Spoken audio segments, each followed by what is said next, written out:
We are in what is currently the final chapter, Soul and Spirit and Ego, but it's a long one with a lot of sub-chapters, so we're taking our time going through it. Last time we focused on the introduction of Section 7, which was chewy, full of references, and we only unpacked some of them in the time we had. And we said maybe this week we would be willing to go on to the next chapter or the next section of it, 7.1, Soul and Market, but that we could also go back and pick up things we hadn't explored yet in Section 7. And I spent some more time looking at the final paragraph of Section 7, which starts with this example of the proverb of the cab driver. But it goes on to some other material that is related to it, but that is just packed with references. There's a part where he's talking about a night in which all cows are black.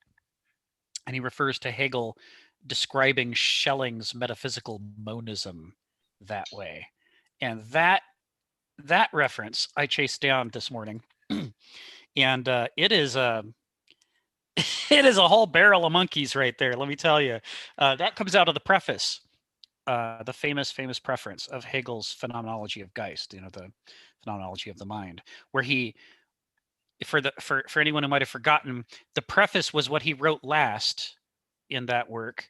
After he wrote the whole thing as clearly as he could, it got to the end and said, I don't think anybody's going to understand this. I have to try again. And so he wrote the preface as his summation of the entire rest of the work. And by doing that, he created, probably the most rigorous capsule version of the dialectic in writing. That his whole philosophy and all his other works effectively kind of retroactively springs out of that preface. So the preface is loaded. You sort of can't. It's not like a third rail, but let's just say it's just packed. You can't get into it without it implying all sorts of other things. The particular thing that he's exploring here, we talked about some last week.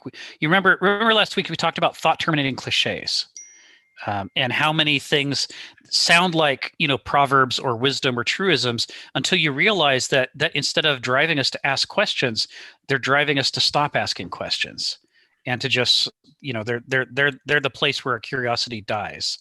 Yeah. And that's what he's using the proverb for there that he's citing above. Allah wanted that bird dead. He's not really talking about Islam. He's talking about the particular proverb in Shalah, and that it can be used in different ways. One of which is to terminate curiosity and say, well, it's just however God wanted it. And that's one of the challenges when you have a sort of omnipresent, omniscient, omnipotent deity who is the one source of all things. It becomes a thought termination. Every time you get to the topic of that particular kind of God, everything must be the way that he wanted it to be for whatever reason he wants it to be that way, because it's sort of circularly defined that way. It's a problematic structure in the theology. And that's just an example of thought terminating cliches. But it's an interesting example because he comes at it again in this paragraph when he talks about Hegel describing Schelling's metaphysical monism. Monism is related to monotheism.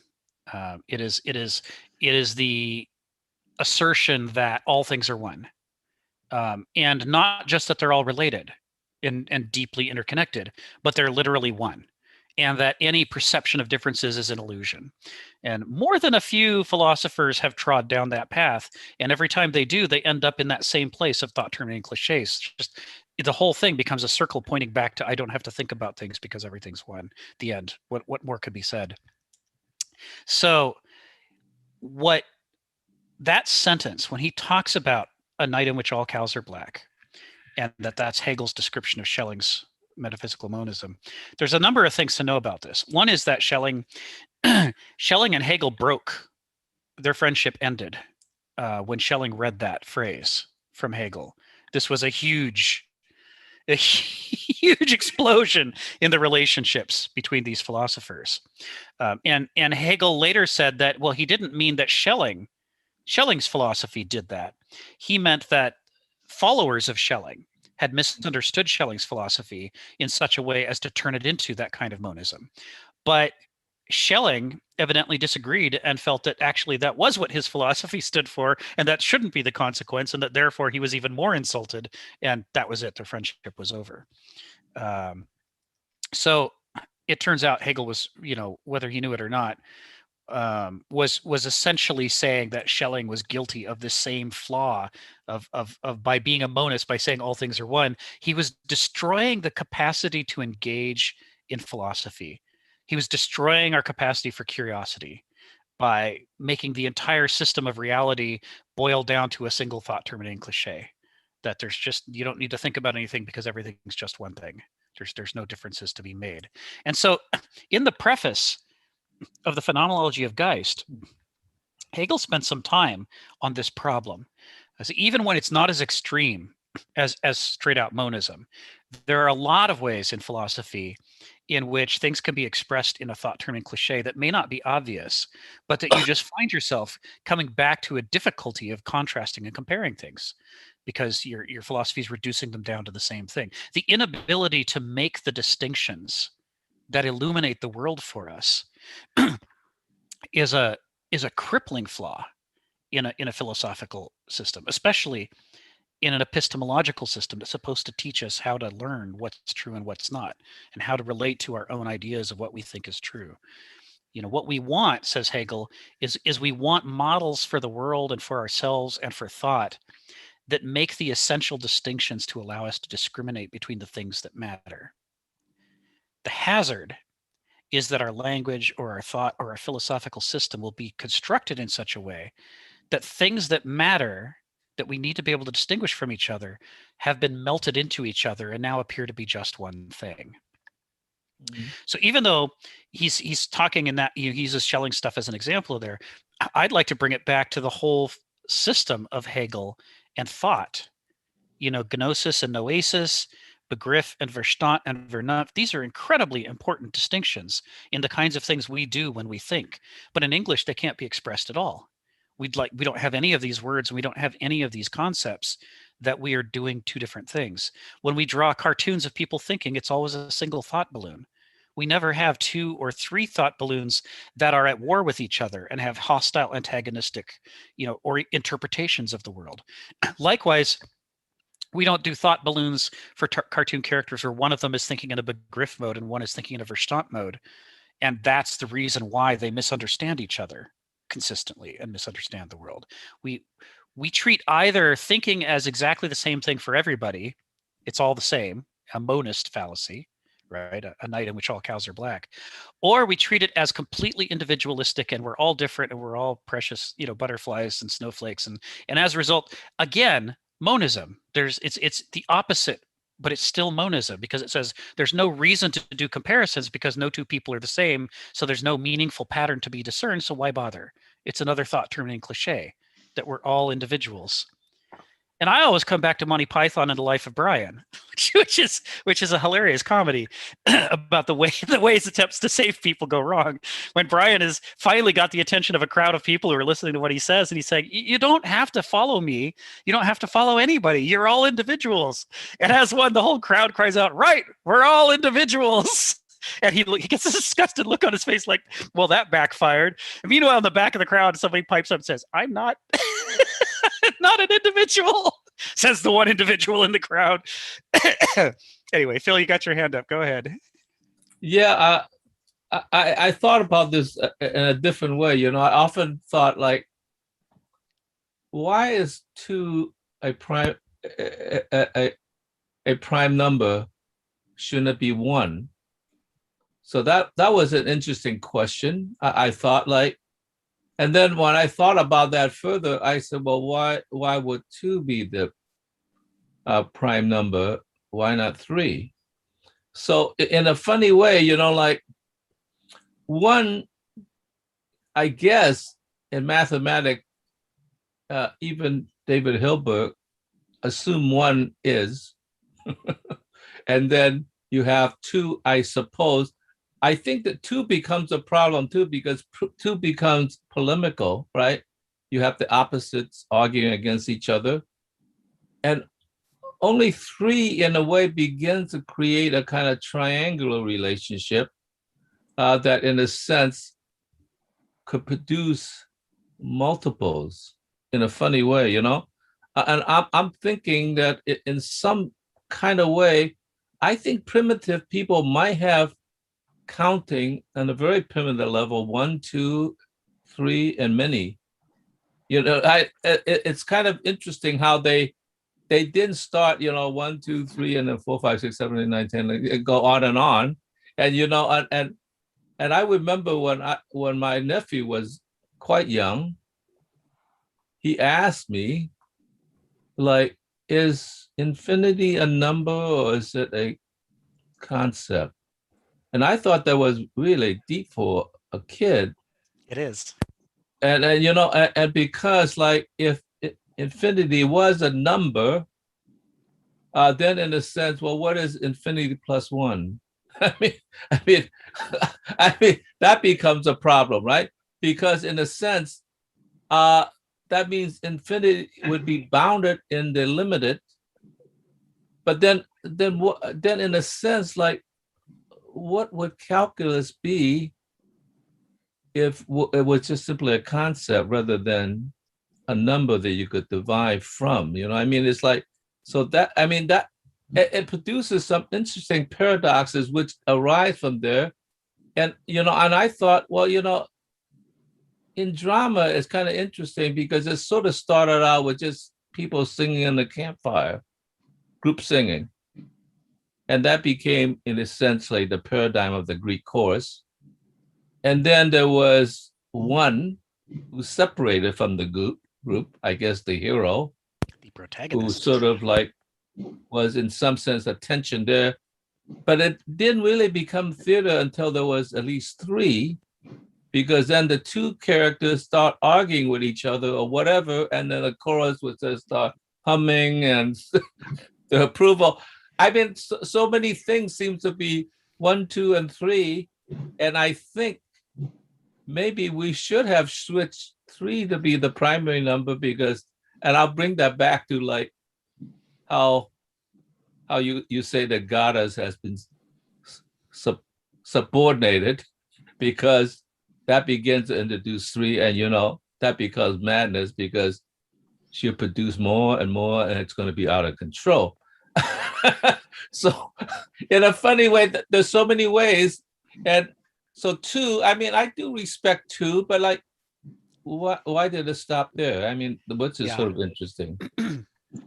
Yeah. The law of the excluded middle thrives on the two, right? It's Mhm. true or false, yes or no. Things are or they are not. There's this absolutism that comes out of two, and at least one is able to make moderately more progress than one is with one, where one just gets us all chanting Om and sort of not trying to discriminate. But 3, and what's interesting about this is not only did Hegel talk about these numbers the same way you are in his works and the importance of the different dynamics between them, but so does the Tao Te Ching. Right off the bat, the Tao Te Ching starts talking about these things. And once you get to the 3, you get to the 10,000 things. The Mhm. Tao. Once you get the dynamism of the dialectic of the Tao, then anything is possible because you get these iterative living processes at work. Sharon, did you have your hand up for a sec?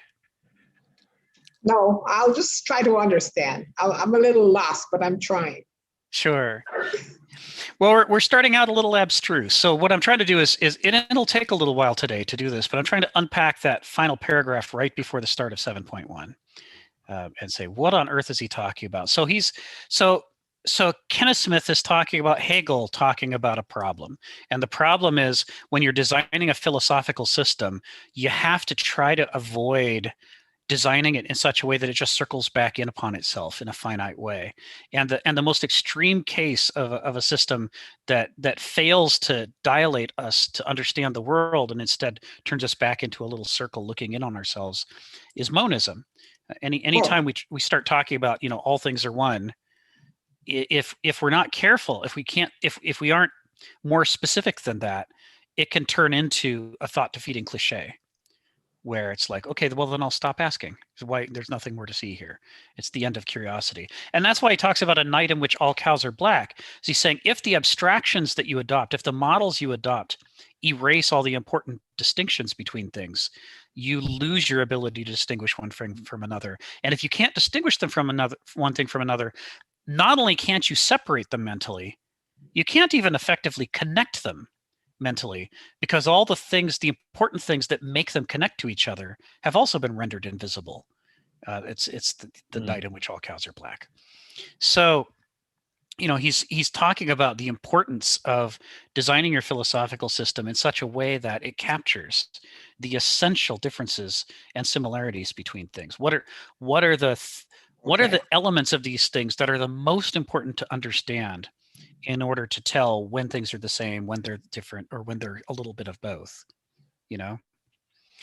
And so an example of this is bigotry, right? Straight up racist bigotry is an example of something where people have abstracted to such a point in their understanding of other human beings that they're equating people who are different from each other. They're treating them as identical to each other. And it's because the abstraction that they've adopted for who those people are leaves out all the important parts and preserves the least important parts and says, well, that's the only thing that we're going to talk about, right? We're just going to talk about this one thing and ignore the rest. And it's the relationship between bigotry and monism and Verstand.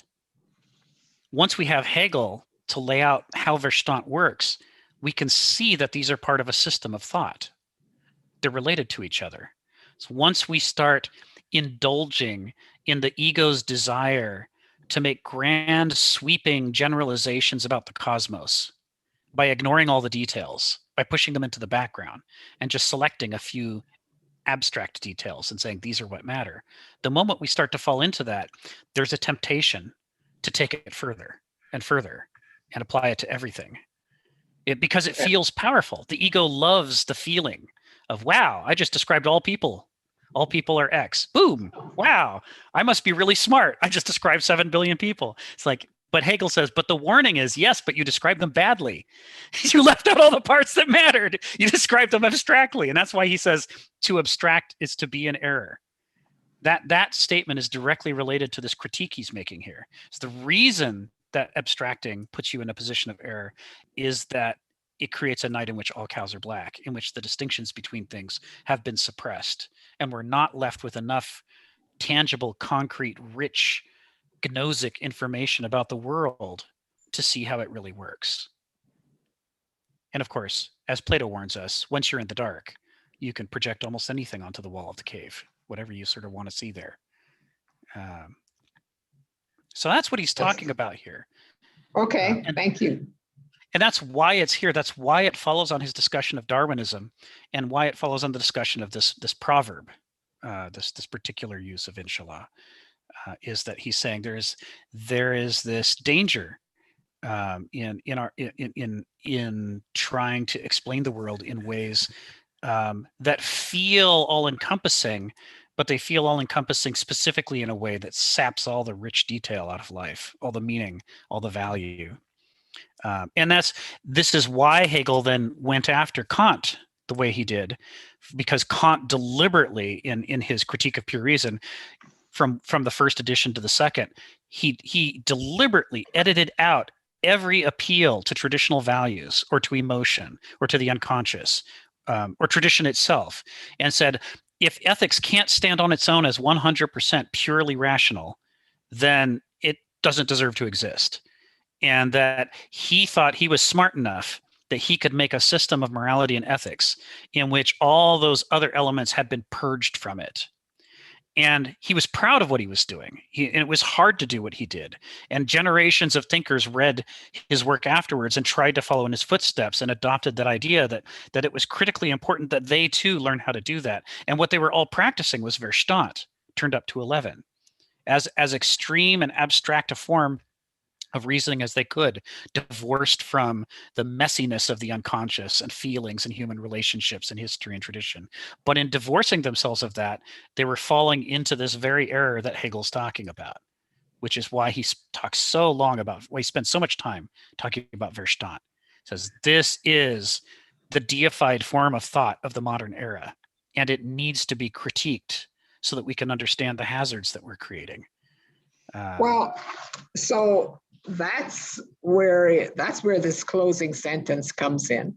Does anybody else have their hand up? I'm sorry if I'm speaking out of turn. No, go ahead. How could we think or see if we're absolutely the pathetic victims of radicalized abstractivism? So that's the summary of what you're saying, in essence. Yes. Am I correct Yes. about that? That's And right. so when I looked up that, a night in which all cows are black, and this is an aside, I got a chuckle out of it because it's a Yiddish proverb. Do you know Yes, that? it is. Yes, it is. And it has nothing to do with all the profundity you're talking about. That's right. Tell everybody about it. Tell them what it means. It says all sexual partners look the same with the lights out. Yes. That's what a Yiddish proverb means. Yes. And then I got even more confused. I said, what are they talking about? Yeah. He's accusing Schelling of a form of intellectual promiscuity. Oh, Which is why that's where that Schelling was goes. enraged, Mhm. right? Because Schelling knew what it meant. He knew what Hegel was saying. Oh, I see. That's why the relationship broke up. He's saying you're intellectually sleeping around. You're not making the distinctions between your partners that you should be making. Mm. Okay. So, they were both good Christians. So they had this, sexuality, human sexuality was a live wire for them. And for Hegel to have used that particular example, he could not have done it by accident, right? I mean, you don't accidentally compare somebody to a promiscuous person. Okay. He did it on purpose. And it broke the friendship, right? Okay, that's why I got confused, because that's the context in which I saw that, because that's what it said. So when you're talking about monism, I said, trying to put this all together.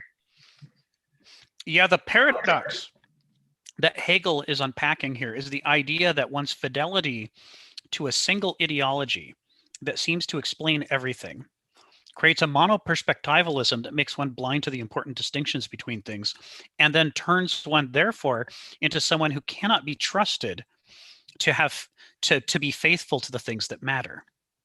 The thought-terminating cliche of monism replaces genuine fidelity to the things that matter, because it seems to be all-encompassing, it seems to be all-explaining, but in fact, it explains nothing, and makes one miss the point. This is what he's in addition to the sexual jibe that he's doing, he's also doing this paradoxical jibe of saying, you think you're being faithful, but actually you're being faithless, because you're being faithful to abstract things that don't matter, and you're being faithless to the things that do matter, the distinctions you ought to be drawing.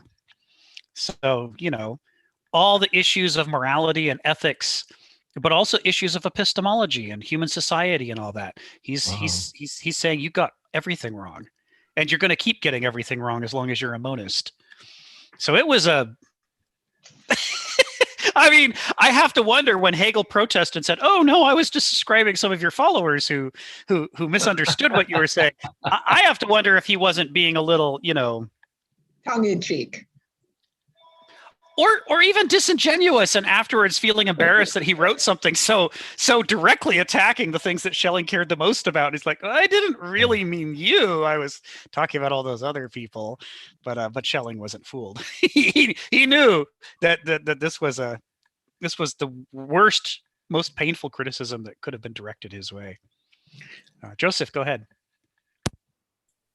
So I'm trying to just repeat in my head, what was Kant's thinking that he could actually create an ethical system that would actually capture every single scenario? Like, what was the basis? I mean, you kind of already touched on it, but like how, if you were to say it in one sentence, like I'm trying to capture that idea, like what allowed him to arrive at thinking he could come up with a system that was irrefutable, based on monism in a way. Well, you have to think that the context in history for Kant, when was he writing? And early modernism was still haunted by the Dark Ages, and it was haunted by the Inquisition and witch burnings. It was haunted by religious wars in which people who had only very subtle differences of theology were murdering each other over those differences. And the whole movement towards the Enlightenment was based on this idea that we really that the unconscious emotionalisms and fideisms of the past were killing us, and that what we needed was a new rational world in which we would just clear out all that clutter and decide coherently and sanely, what's what and what we should do. And Kant was trying to take that further than anybody else ever had. He was trying to say, you've all done a nice start, but let me show you how it's really done. This if we're going to break with our dangerous, dark, difficult past, then somebody's got to do what I'm about to do now. And he just lays it all out. Oh. Here's how you purge all the irrationalisms from your decision making, he says. And you could read it partly as optimism, the belief that surely that has to be better than what came before. You could also read it as pessimism, as the old ways have failed us, and we've just got to try something different, and here's something nobody's ever tried. That's kind of what I was thinking, is like along the latter of those two, that he was just trying to come up with a solution to a problem. But and anyway. If he hadn't done that, and if the modern world hadn't tried to be all rational, we wouldn't fully understand the consequences of hyper-Verstand cultures, because there'd never been one before. There'd been, we can think of Athenian Greece, in the classical era, as being more Apollonian than the archaic era that came before it, but it was nothing compared to the level of modernism. They had all kinds of traditions and unconscious things and so forth. Dionysus was a god, right? They were in their everyday lives, they were constantly revering the unconscious, and the things that we suffer, as well as the things that we decide and choose and reason out. So we can't find any other examples in history of anybody who's tried to do what we did. So, I grew up watching Star Trek. As a little boy, I was watching Star Trek, and Spock comes off very well in Star Trek as a Vulcan, as a purely rational person, to say, if only, look, this entire planet lives in peace because they all reason things out together, and they talk out their problems, and they make decisions calmly and rationally, and that's just inherently, naively, it's just deeply appealing. Especially when you deal with, if you grew up in a broken family, if you've got abuse, if you've got alcoholism, there's any number of things you can look around in the world and say, dear God, there needs to be more rationality than this. This can't be the limits. We have to do better than this. So it's natural to push off against all those things with an appeal to reason. It's a natural thing to do. It's not until after you've had your holocausts, and you've had systematized chattel slavery, and you've had systematized genocide, all these other things, you have to have seen them to believe that reason could lead to them. There's no other way to learn about these defects that are just intrinsic. I mean, Hegel can write all the warnings he wants, but people aren't really going to understand what he's talking about until after the things he predicted have happened to us. And then we go, oh, that's what he meant. Crap. It's like in computer science, we're all using computers to try to improve healthcare, and yet at the same time, the big heyday, the big explosion in the use of computers was when IBM got the business from the Nazis to put the numbers on the arms of all of the concentration camp people, so that they could use computers to keep track of where they were sending people on the trains. It's like the first big explosion of use of this highly rationalized system that to this day, people still, you can find technophiles all over the place who believe that computers will save us. It's like, yeah, but right out of the gate, computers were demonstrating that you can be as rational and systematized and logical as you want, and that can still be used to do the most heinous things. Reason isn't the savior we wanted it to be. Kant, there's no way for Kant to know when he was writing that this is what was going to come. And Uh, so he had to do it. Go ahead, Phil. I have a follow-up to Kant in this sense. I Yeah, wonder please. whether he was naive or a blend between naive and being hubris, or whether he was trying to just invent a streamlined system in which you could deal with. The reason I asked this question is I was recently in a meeting when Lao Tzu met Confucius. There's very little information, but Lao Tzu was a government official for a while, and then he withdrew from that. And when they met, I guess 2 official times it was recorded, it turned out, in my estimation, that Lao Tzu finally says, virtue have fallen to such a state that it's become a ritual. You bow the right way, you do these things the right way, the whole society together. And that was too far of a falling, I can't deal with it anymore. I'm just going to go and search for the metaphysical principles instead, okay? And whereas Confucius said, well, I don't think Confucius disagreed with that idea that's fallen down to just rituals as a thing that's holding us together. But he says, well, like if that's all we got to work with, let's just be practical and try to do the best we can for a civil society to hold it together. And of course, Confucianism, in a sense, eventually won China, and it has a longevity to prove it, but nonetheless, an oppressive system. So if Kant had understood that history, he might have said, okay, there are the limits of understanding and the unlimited, which we do not understand, and left it at that and say, I just want to deal with the limited because that's all we got to work with in terms of the actual world as it is. And so therefore, to maintain it, instead of saying something that in essence was transcendental, it applies to everything everywhere, even to the parts that we do not know that is actually unlimited. He might have saved himself from this problem by exposing that problem from the beginning, that he's only talking about the limited understanding that we already have, and it has problems, and we need to solve it. So did he just not understand that, or did he want so much to construct a thing that he had excluded the unlimited by the limited, and so therefore we fall into even a deeper morass that we would have been otherwise? So I mean, I just wonder that seems deliberate in terms of not understanding that there is an unlimited beyond, Yeah. what he called the universal. Yeah.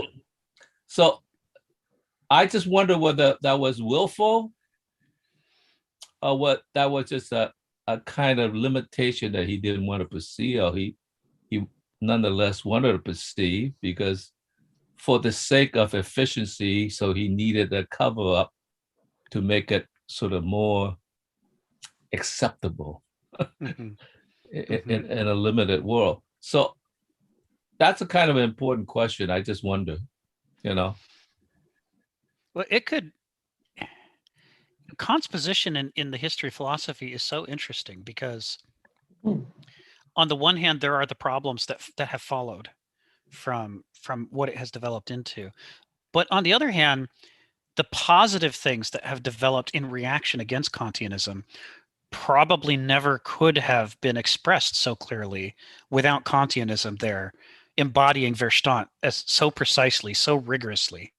He became when people were so much less purely rational, when they were more confusingly mixed together, it wasn't easy to see what Verstand is. When you read the Greeks, I was thinking about this this morning. The Greeks, the best of the Greeks, the ones who thought the most penetratingly about the issues of human thought and what's going on, they could see the difference between gnosis and noesis, but they couldn't fully understand either one because they weren't able to develop Hegel's schema of Begriff, Verstand, and Vernunft. They knew there were Aristoi, they knew there were Benausoi, they knew there were Douloi, but they couldn't quite work out who was doing which form of thought or in which combinations.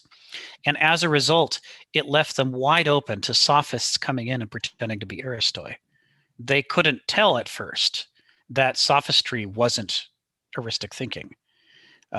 They didn't understand that gnosis and noesis can, and in fact do, start out in us in a finitizing form that circles back on itself and makes the ego lord over the universe.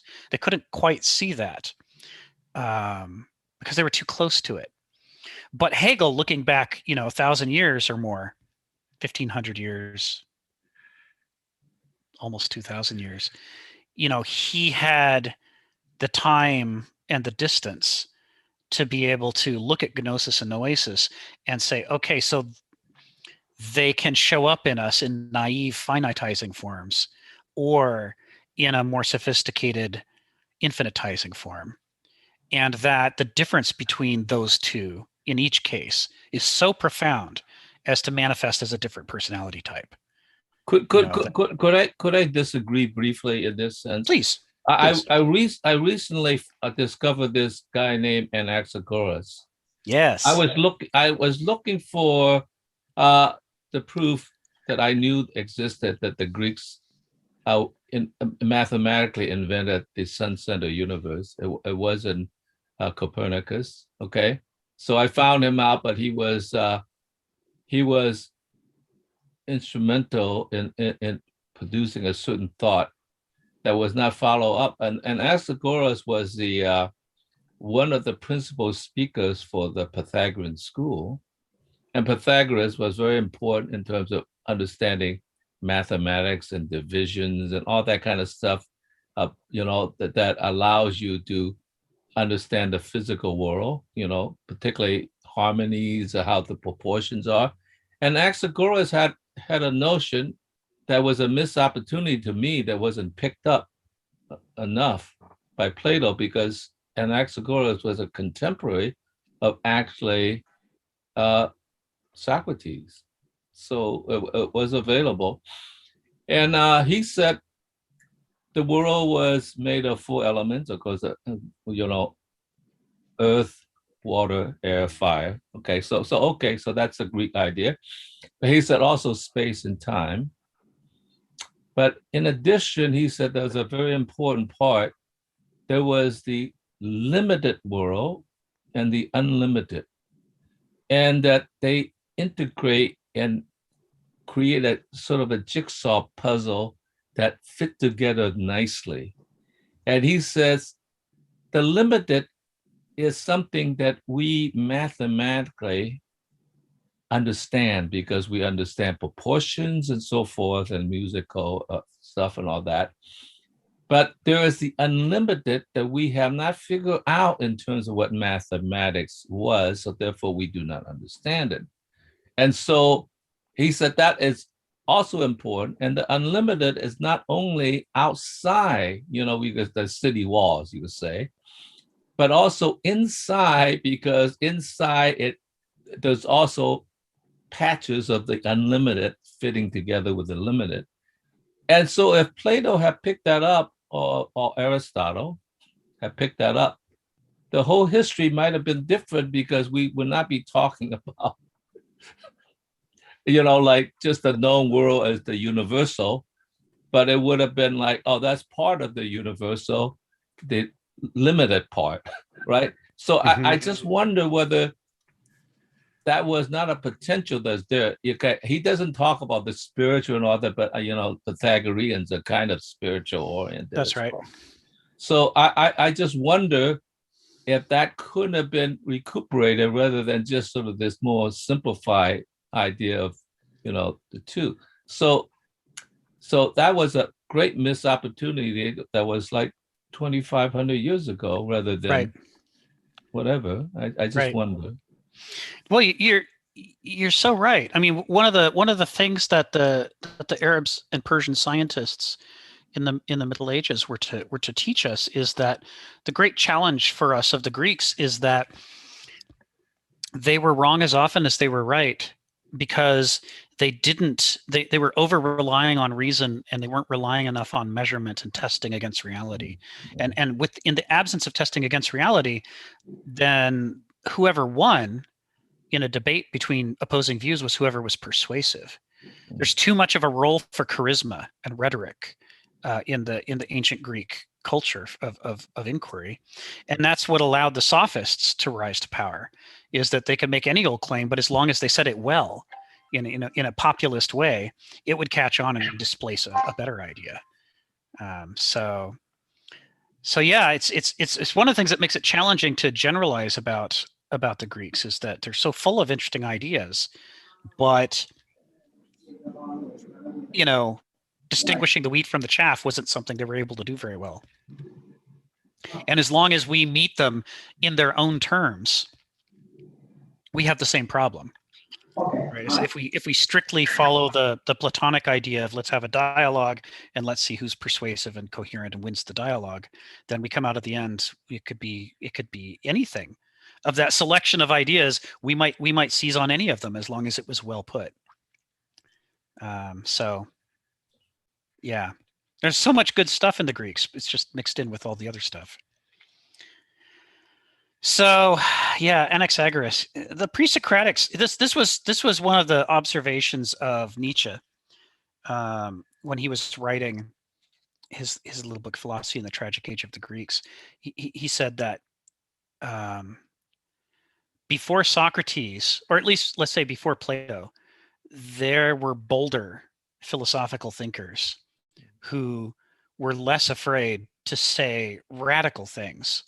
And this is the era in which you get people postulating atoms, and you get Anaxagoras with his stuff, you get Heraclitus with so many deep penetrating possibilities are being explored back then.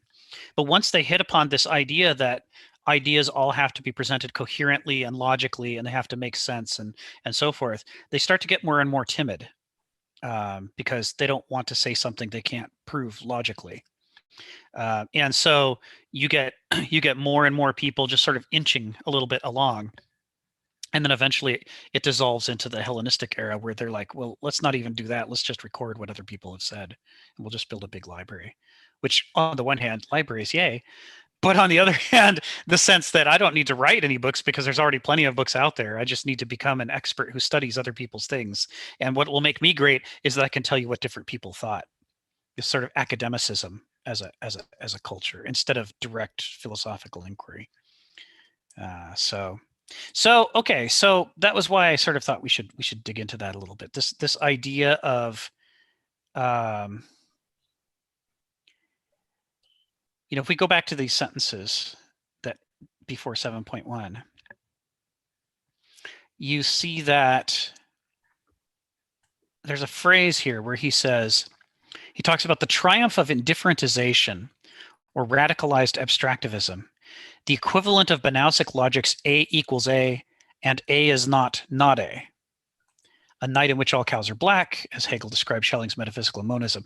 The two halves of that sentence, A equals A and A is not A, is one idea, the Banausic logic. This is the law of the excluded middle, right? Things are either true or they're false, but they can't be both at the same time. It's one or the other. So there we've got a dualism, right? Like you were talking about two. Everything's being reduced down to two. We get 2 points. Things have to be in one of two states, and nothing else is allowed. And nothing can, under that kind of thinking, which is the basis of most Aristotelian deductive logic, most things or all things are captured completely by this binary logic, according to binary logic itself. Because binary logic starts with the proposition that it works, that it is a system that will get you to, valid ideas, and that if the idea is valid, then, it could well be true. But if it's not valid, it's probably not true. And so even though in the beginning we recognize that logical validity and truth are two different things, it doesn't take long before the more people invest in logical, rational, systematized thinking, the more they conflate the two with each other and say valid more or less is true, or at least invalid must be false. And in doing so, they lose their ability to understand the way in which any single human perspective only appreciates the world in a finite, mortal, glancing way that's often not aligned with the fundamentals of the situation. Like we talk about flatland trying to understand a sphere passing through it. And it seems like a circle comes out of nowhere and then it grows and then it shrinks and then it vanishes. And so the flatland interpretation is that that's exactly what happened. What the flatland interpretation can't comprehend is that flatland is only a plane of existence and that there's a whole other universe, infinite in scale beyond it, and that an actual thing that it can't understand passed through it. And all it's seeing is this tiny slice of what happened. That's the problem with inductive logic, trying to reduce everything down to the true and false.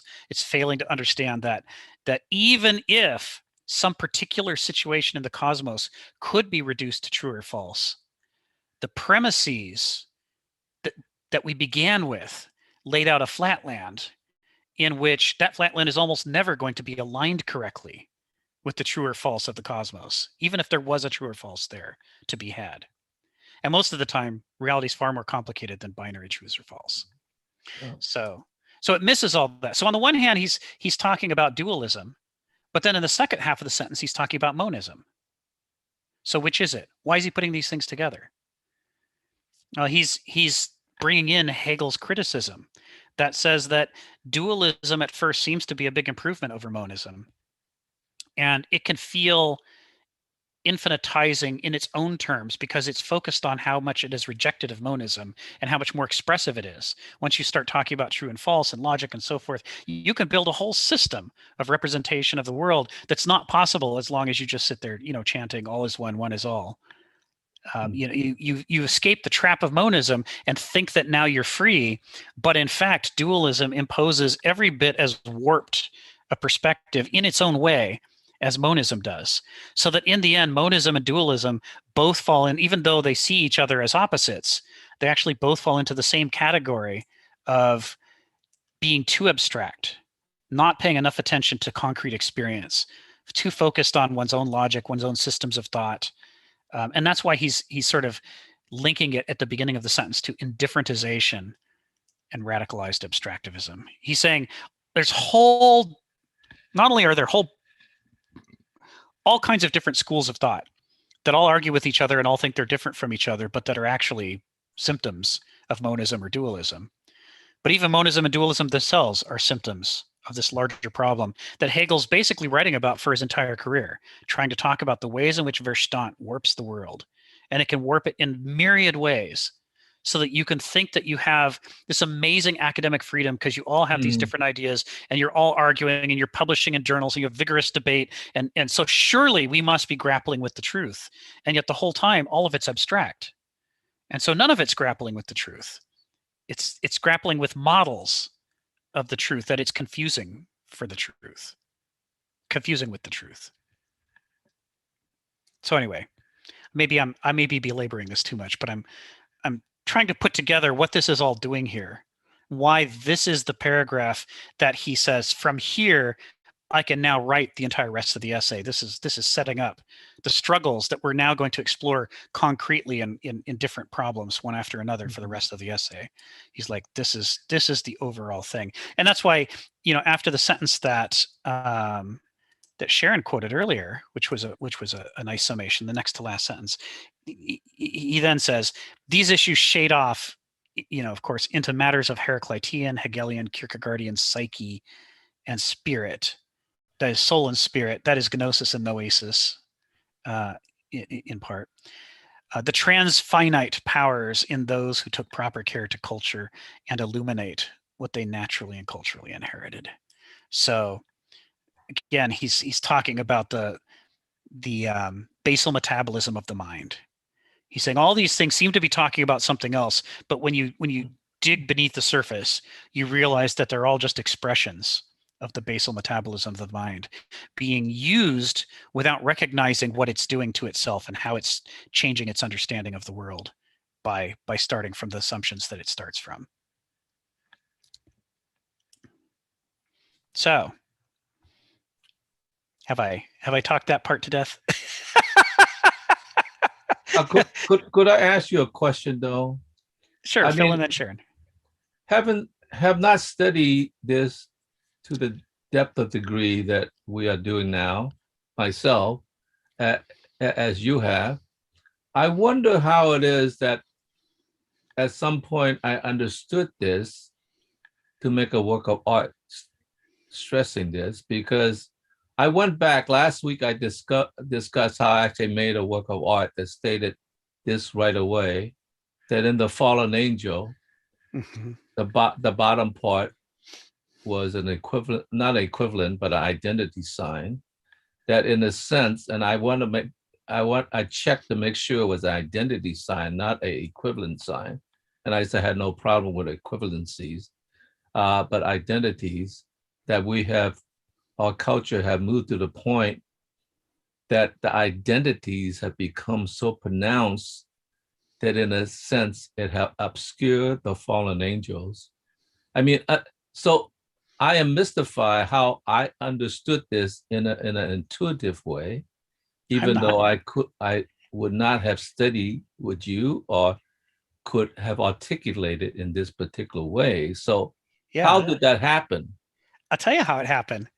It's because Hegel's thing that Hegel is doing is replacing the arbitrary systematization of Kant with a nature-based description of the human mind. He's saying, I don't want to give you yet another in a long line of philosophers' claims that the world works a certain way. I want to like turn away from all of that and look at the world itself and look at the human existence from an infancy to old age and say, what do we actually see in the nature of the brain and the mind? And say, if something disagrees with my schema for how the world works, instead of suppressing the parts that don't fit and saying, well, that's just irrationalisms and we're going to ignore that the way Kant did, he's going to say, well, then I have to change my system and incorporate those irrationalisms and say, evidently, the human mind includes this stage of development and this part of its basal metabolism that stays with us forever that's profoundly irrational. He says, I got to deal with what's really there. And to the extent to which he succeeds, he doesn't need to be the one to tell you that that's how it works. To the extent to which he succeeds, you're going to find it yourself. Even if you don't have the words for it, even if you don't have the logical schema to explain it or understand it, if you're paying a lot of attention, you'll feel these same things. You'll experience them. Yeah, but I didn't figure it out and create an expression by looking at detail and nature.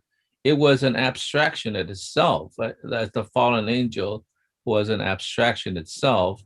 And so there was one abstraction in a way that's fighting against another abstraction that I felt was dominant in the culture, even though at that time I may not have felt that it was dominant to the degree that I feel it is now.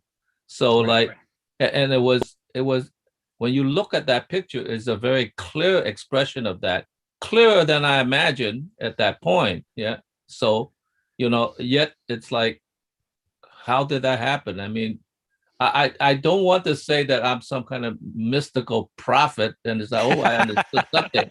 I mean, but it did happen. It's like it did happen in a sense, a pre-understanding without the full understanding, but it expressed something in a very profound and clear way in its own right. So that's mystifying to me. Go ahead, Sharon. Everyone's life at particular moments in time become prescient. Yeah. That's what I believe. And that was just your moment of prescience, Phil. Oh, well, thank you. Moment of what? Sorry, moment of what? She means prescience.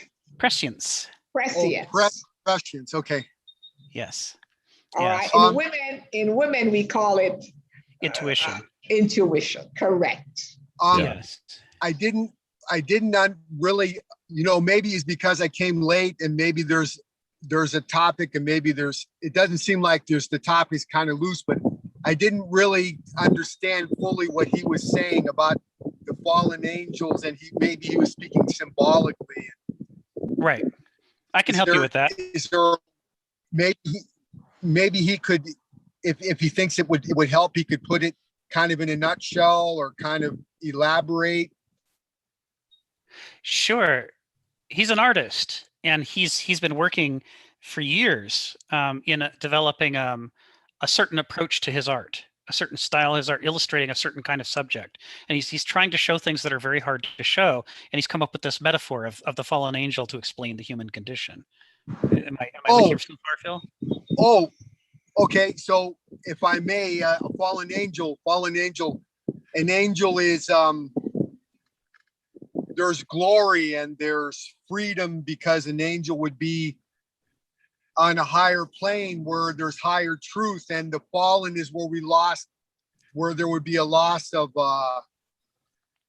we would have lost something. We lost the valuable thing we lost, but that's along those lines. I don't want to, it seems like I'm kind of taking too much time going through all these adjectives, but that's along those lines, right? When he says fallen angels, we lost our glory and our truth and our childlike nature and our innocence and our bliss and he's along those lines, right? Well, generally speaking, that's true. But I don't want to go further into this because I don't want to be like dominated by the expression of my art. Maybe in some other situation that would be not be a problem. So it's a little bit more complex than that. But you got it essentially correct. Right. So he's bringing it in because, the metaphors he's working with in the fallen angel, what's amazing to Phil today, what he's remarking on is the way in which there are some pretty profound models that Hegel has for how the human mind works, for which Hegel has these detailed terminologies and schemas of relationships that Phil is discovering in hindsight were already present in his art about the fallen angel before he ever learned Hegel. And he's looking at it going, how could I have lined up so well with this thing that I'd never read or didn't have any of these words for? And it's true. It's one of the term I'm always looking for in situations like this. It comes out of evolution. It's convergence. And it's the idea that two things can come to resemble each other, even if they start from completely different places, as long as they work within the same pressures. And thus you get the sort of within the same what pressures? The same pressures. Can you give an example of that? The dolphin, the ichthyosaurus, right, and the tuna fish, they have the same streamlined body shape. One's a fish, one's a mammal, one's a reptile, and their ancestors all looked completely different. But by living the same lifestyle and trying to swim against the waters the way that they did, they all end up with the same body shape because the pressures of the actual laws of nature are shaping them over time. And thus, without ever meaning to, they all end up in the same place and look around and go, whoa, you look like me, buddy. So then what was his name again? That's what he was kind of speaking along those lines. That's why you were adducing that now that, what was the guy's name? I forgot Phil. his name. Phil. Okay. Well, but and Hegel. In this case, it was more cultural pressures. Right. For instance, I understood capitalism quite well at that time. I understood, in a sense, the democratic ideals are falling apart. I understood that. I understood all sorts of social pressures. So I wasn't commenting so much on nature, but how the social pressures have led me to that kind of metaphor that I somehow got a deep grasp of, even though maybe some details I didn't know. So that's all what I'm saying. So it was a cultural evolution. So how would the social pressures relate to fallen angels? Well, now you're asking me to get deeper than I want to at this particular point. I thought that's where it was along the lines of what you were elaborating before, but it wasn't. Well, I think I guess to answer your question, instead of like writing a treatise on the dangers of the kind of modern capitalism, or the dangers of or political structure is falling apart into like evil forces, all that sort of stuff, I somehow sensed there was some broader concepts that weighed on those things. And so I was I was not deep enough in that understanding to articulate what they were. So therefore, in a sense, it was a secondary understanding that I created a metaphor for, rather than a let's say political doctrine, Right. that sort. Right. Yeah. It was not Yeah. direct, you mean? It was not a direct metaphor. That's what you mean by Right. secondary? Right. Yeah. Yeah. Okay. Yeah, I mean, part of what we're seeing here is what Heraclitus alluded to in that quote I gave about a month ago, when he says, when he's talking about the way that people live in, like, they're sleepwalkers, they live in their own dream life, and they mistake what they're thinking in their head for what's actual, and then they interact with the actual world as though it conformed to their private understanding of the world, when it doesn't. Right? Our minds are not binding upon the world, it's the other way around. So his attempt to explain that, Heraclitus says, they're oblivious to the nature around them and within them. And when he says that, what he's saying is that it's not just the case that the world around us has natural laws and that it operates in a lawful way, whether we understand it or not. He's also saying human nature is part of nature, that we are, how we think, how we imagine, how we feel, the way we organize ourselves into cultures and societies. This too follows natural laws, even though we don't understand those natural laws any more than we understand the ones outside of ourselves. And that what that means is that, in the same way that on Earth, natural law outside of us is going to tend to create trees, even from wildly unrelated species. Given enough time, they're going to come up with their own version of a tree. In the same way, inside the human mind, no matter how different we are from each other, we're going to fall into certain kinds of patterns, whether we recognize them or not.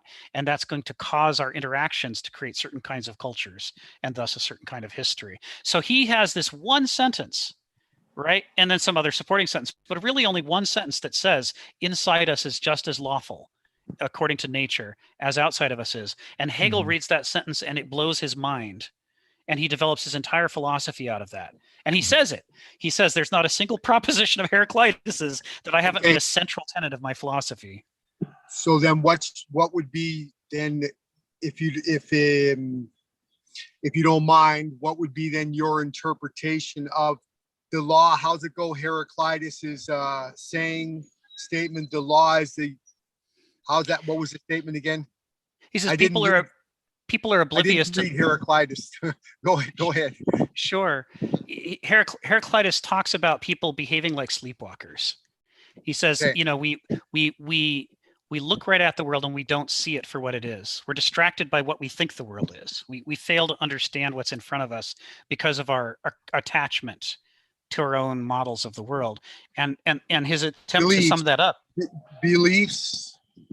Yes. Not just beliefs, but also our ideas, our models, our scientific theories. Those two get in the way. But yet those are beliefs also. Sure. If you don't mind, I interject something in relation to what you were saying, how the people see, the people believe, or somehow they see what's inside is going to be on the outside. I don't know. I can't remember your exact words, but you were saying something like that, right? He says specifically that. No, you were saying yes, something along those lines. Okay, yet on the other hand, a person is going to see according to what a person sees on the inside, according to one's going to interpret. This is going to interpret through one's beliefs, so one's going to project and make the outside look like what one believes it is, right? That's right. Okay, so but yet the other, how does the other go again? The other might be true also. Yeah, right? We do the same thing when we look inside.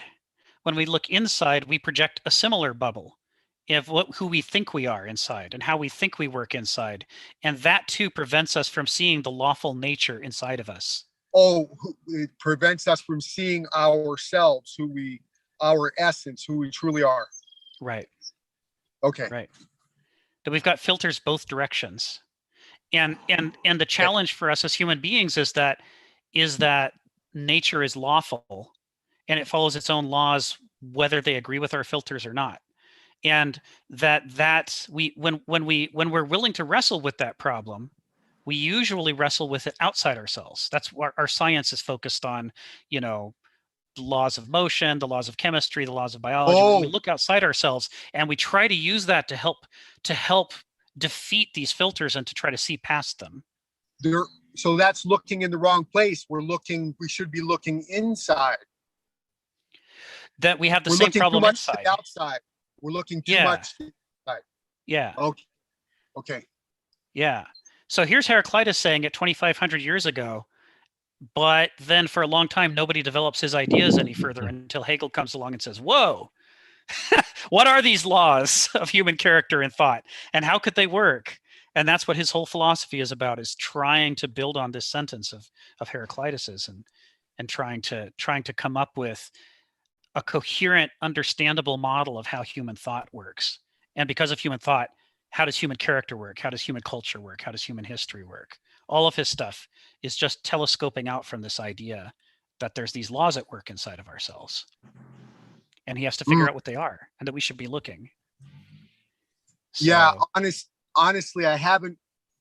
Well, I read some Hegel, but not a lot. The main thing I remember by him is the good and the evil go together to make a higher good. It was maybe it wasn't in that treatise, but I read mainly the phenomenology of the spirit. So some of that. Yeah. And my father was one, he would read that to me, and he was so, I guess I got maybe more from that, more pages down when my father was reading it to me and explaining it, and he'd go on for hours. And it was fantastic. The preface of that work that you read, the preface of the Phenomenology of Geist, it is the capsule version of Hegel's entire philosophy. So it's a good thing to focus on if you're trying to understand Hegel, because it's all everything he wrote anywhere else is just an elaboration of what he started in that preface. So what we're doing today, we're part of a series. We're reading a book that's being put together of work by modern philosopher Kenneth Smith. And this book is called Mythos and Logos. And it's based on the idea that there are two radically different modes of culture, human culture, that are possible, but that it's hard for us to see that because we're a very extreme version of one of those cultures. Mm-hmm. And so for us, we look out into the world and we look back at human history and we assume all the other cultures must have been some version of ourselves. Maybe they're a primitive version of ourselves. Maybe they're a similar version to ourselves, but that they must be fundamentally like us. And so as a result, we have a very hard time understanding that there's an entirely different approach to culture that we've forgotten about.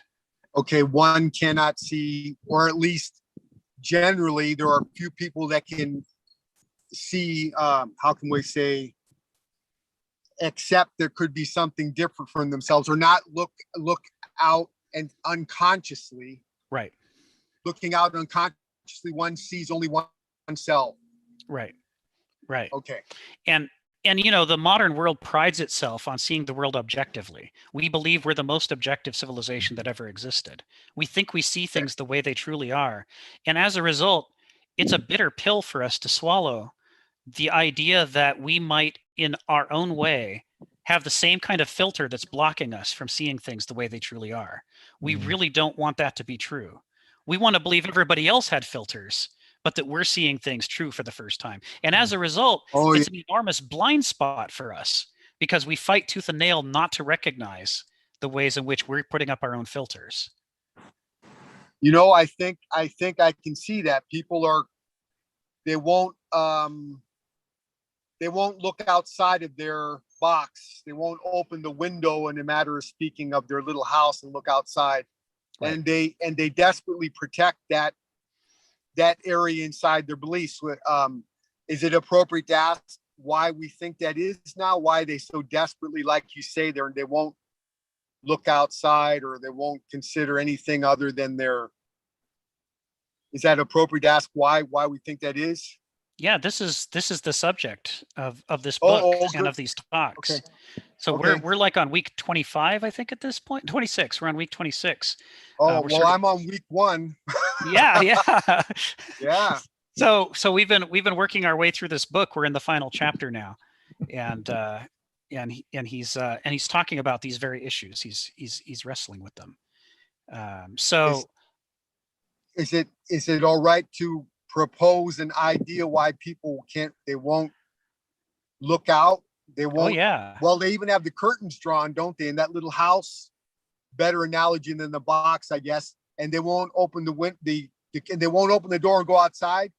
And they're even, I think I've even seen when I try to talk to people, they become the more they're defend their beliefs, what they think is true, the more I know that underneath that, the more afraid they're becoming. So yeah, because there's a lot at stake.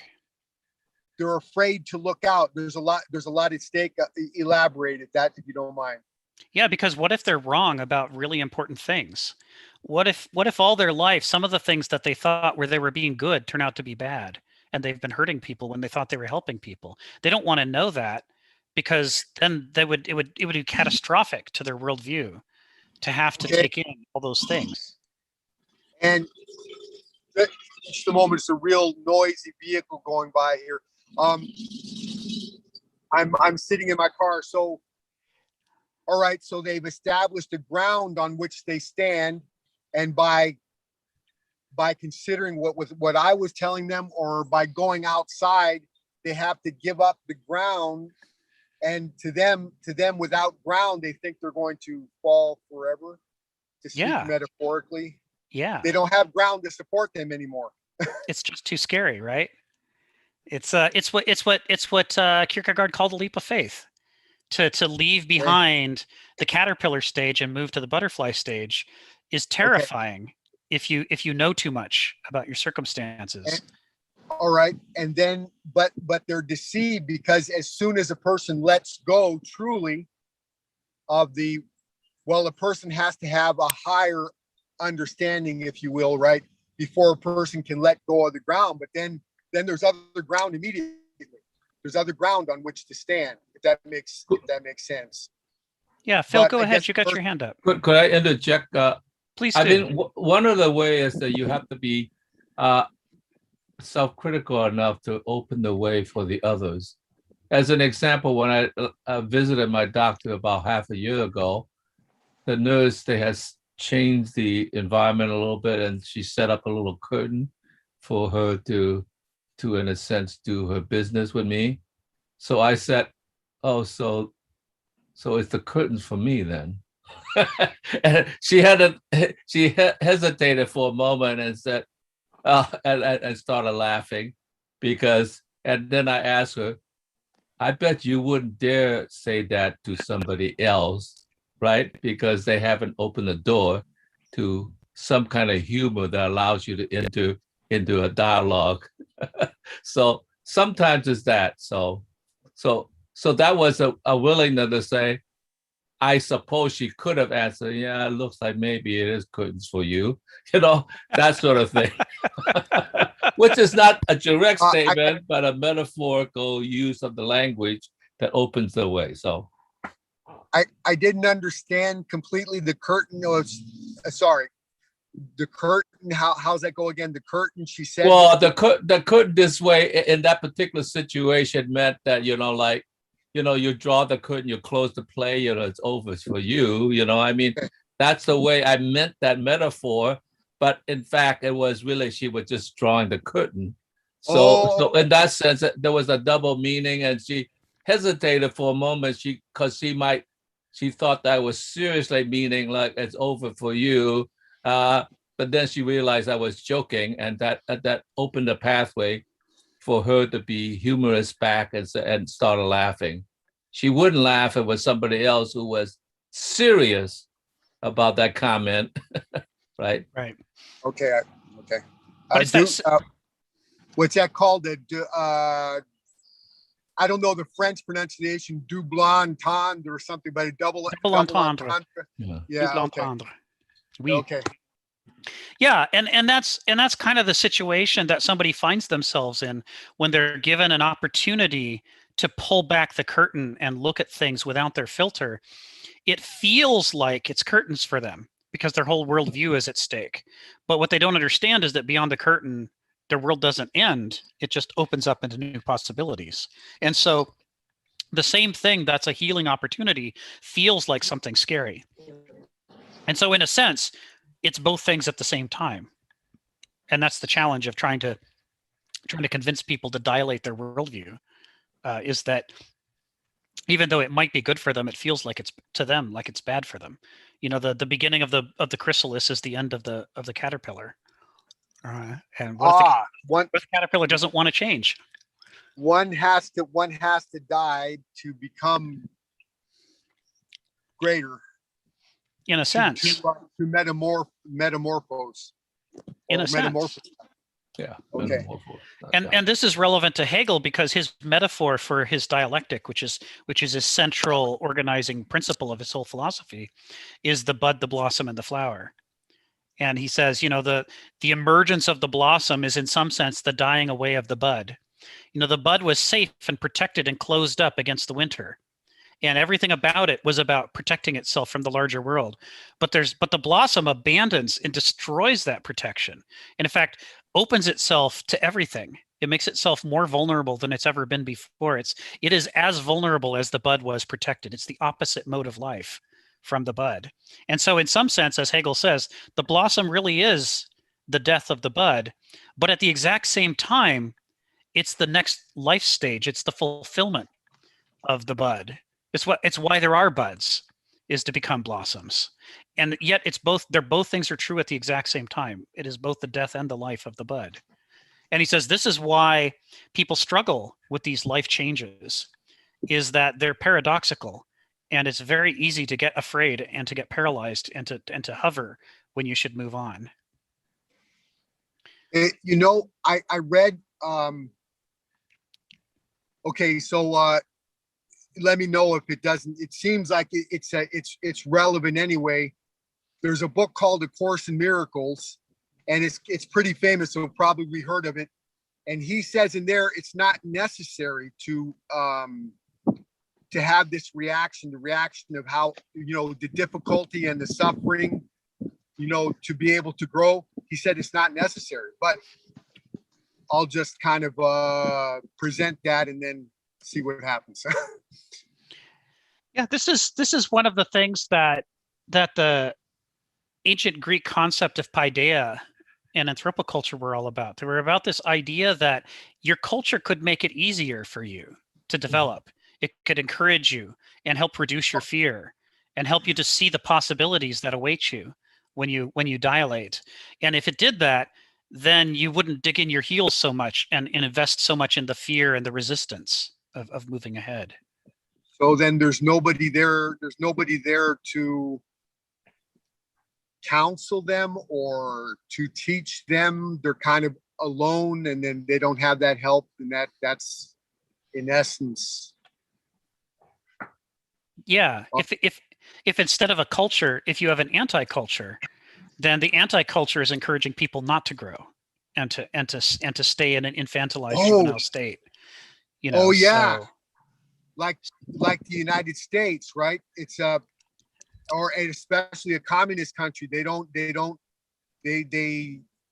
allow any spiritual growth, especially in a communist country. They have to believe what the state tells them to believe, or along those lines. Yeah, modernist countries, in most of their forms, whether they're communist, whether they're capitalist, modernist countries as a whole tend to try to hold people back into these simpler forms of character in which they're easier to manipulate. The and culture. Whether The culture. Okay. Yes. Sorry, go ahead. You were gonna go ahead. It deliberately cultivates people into these stunted forms of personality, because whether you're controlling them through fear and coercion, like in some countries, or whether you're doing it through appetites, and propaganda like other countries do. All modernist countries want to mobilize large numbers of people by making them similar to each other and making them juvenile and easy to mislead. Yet, do you think that if they knew, if the we'll say the people that are ruling, if they knew that which was beyond culture, they would teach it to the people in a matter of speaking, wouldn't they? So then maybe they don't really know, and that's why they keep us. Obviously, one of the greats of all time, and then your last act, really the greatest. Is that you, Phil? Yeah, I'm Video sorry. got away from you. I was that a television or what? Yeah, that was just a video. I'm sorry. I was Accidentally got launched. Okay, that's okay. So what do you think of this? If do we think that they do that? They force us into the beliefs or to become culturized because they don't know what is beyond. The government doesn't know what's beyond culture. Yeah, I mean, more generally put, Hegel describes 3 stages of development of the human mind. Okay. And modernist civilization is based on keeping people stuck in the first 2, keeping them from ever developing into the third. And so these modernist civilizations, what they do is they turn people back in upon themselves instead of pushing on towards the next stage. They parochialize themselves. They're taught to trust the way they are now and not to trust things that are too different from them. And so as a result, there's nobody, like you said, there's nobody cultivating them to move on to the next stage. And so they react in a hostile way. And the problem is that even the people who run modernist civilizations, they're still stuck at the second stage of development. All right, that's what I was trying to say, that they have the same problem. I was proposing or querying, do we think that it's because they don't know? They don't know anything beyond what you're calling the second stage. Even in power. Yeah, Hegel's line on this is that, whatever your mentality is, whatever stage of development you're at, you still do this thing of projecting a veil and looking at the veil instead of looking at the world. And likewise, when you look inward at yourself, you look at that veil instead of looking at your own actual internal nature, your own character. And as a result, it means that nobody in the first 2 stages of development really understands who they are, let alone what's possible. They're both finitizing stages of personality. They look away from the possibilities because it's too big and too scary, and instead they turn inward and interpret the entire world as though it actually is as small as their personality is.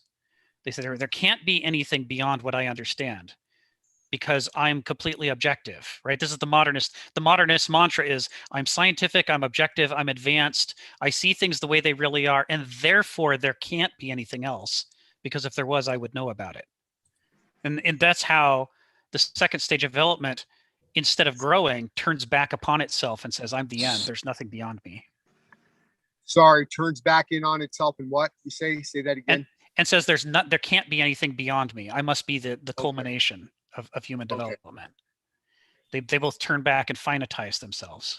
Phil, go ahead. You got your hand up. Yeah. Thanks for all the questions. And I hate to cut it off, but we need to move on to some other questions, please. Sure. Yeah. We're going to move on in the text then. Thanks, Tim. Okay. Thank you for replying. Thanks. Oh, our pleasure. Thanks. And feel free to hang out and follow along if you like. We're gonna move on to the next section of the text. All right. So, soul and market, 7.1. Sharon, you usually jot down a number of notes before we enter these sections. I'm going to go out on a limb and predict that you have some comments on this section ready for us, don't you? Oh, you're on mute still. First of all, let me say I'm disappointed that Dave isn't here today, because I thought that Dave was a finance major.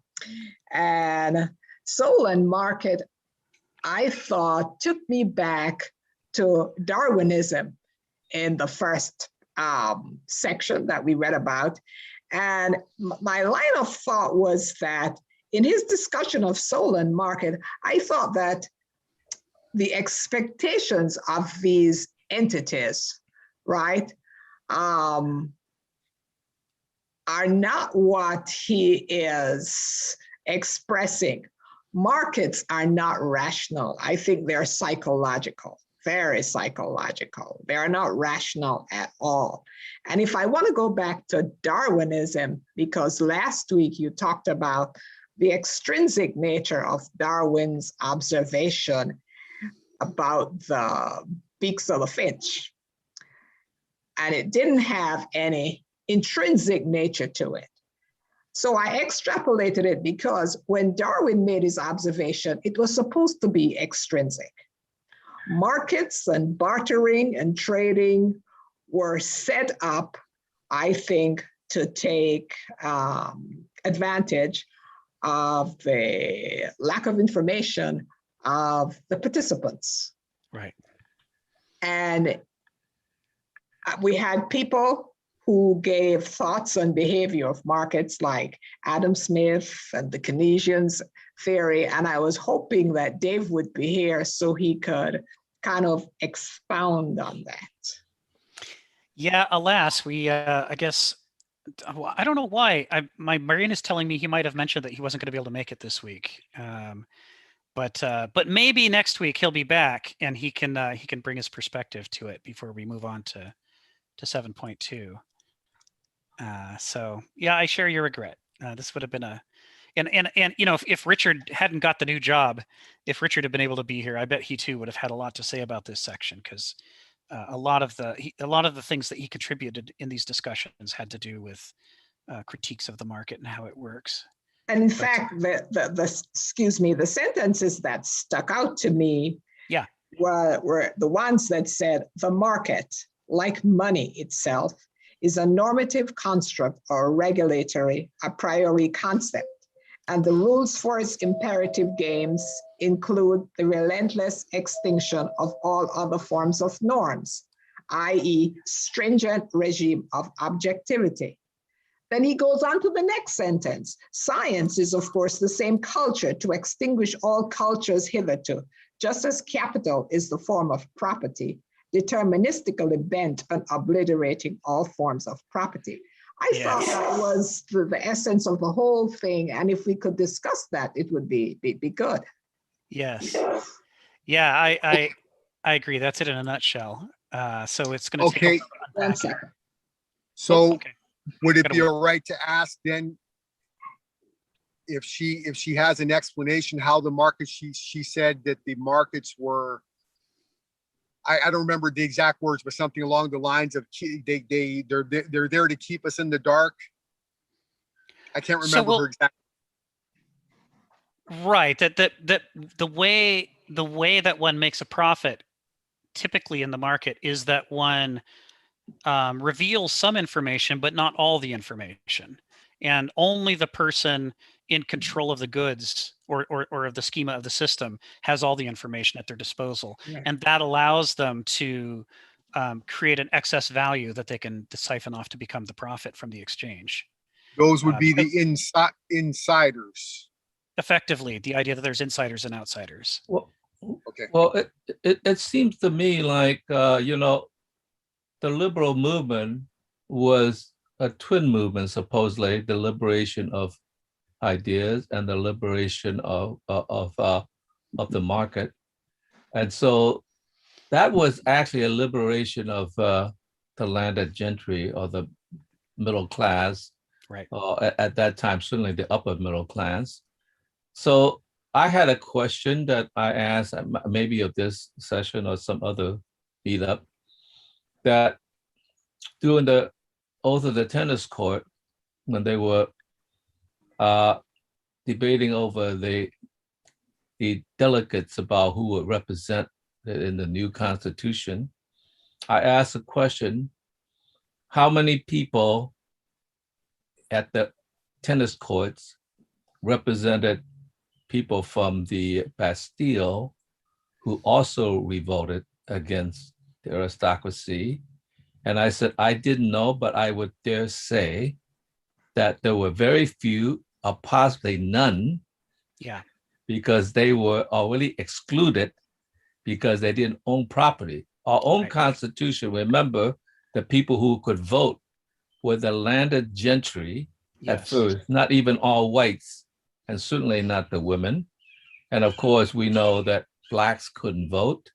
In fact, they were only allowed in the sense of being counted because the states themselves wanted the representation without allowing them to vote. So Right. therefore, the 3/5 compromise. Right. So the other thing I want to bring up is John Locke, which was a hero of mine, and it's still to a certain degree a hero of mine. Although he wasn't diabolical, his own ideas was in a sense Protestant in the sense that, creating wealth through your own labor.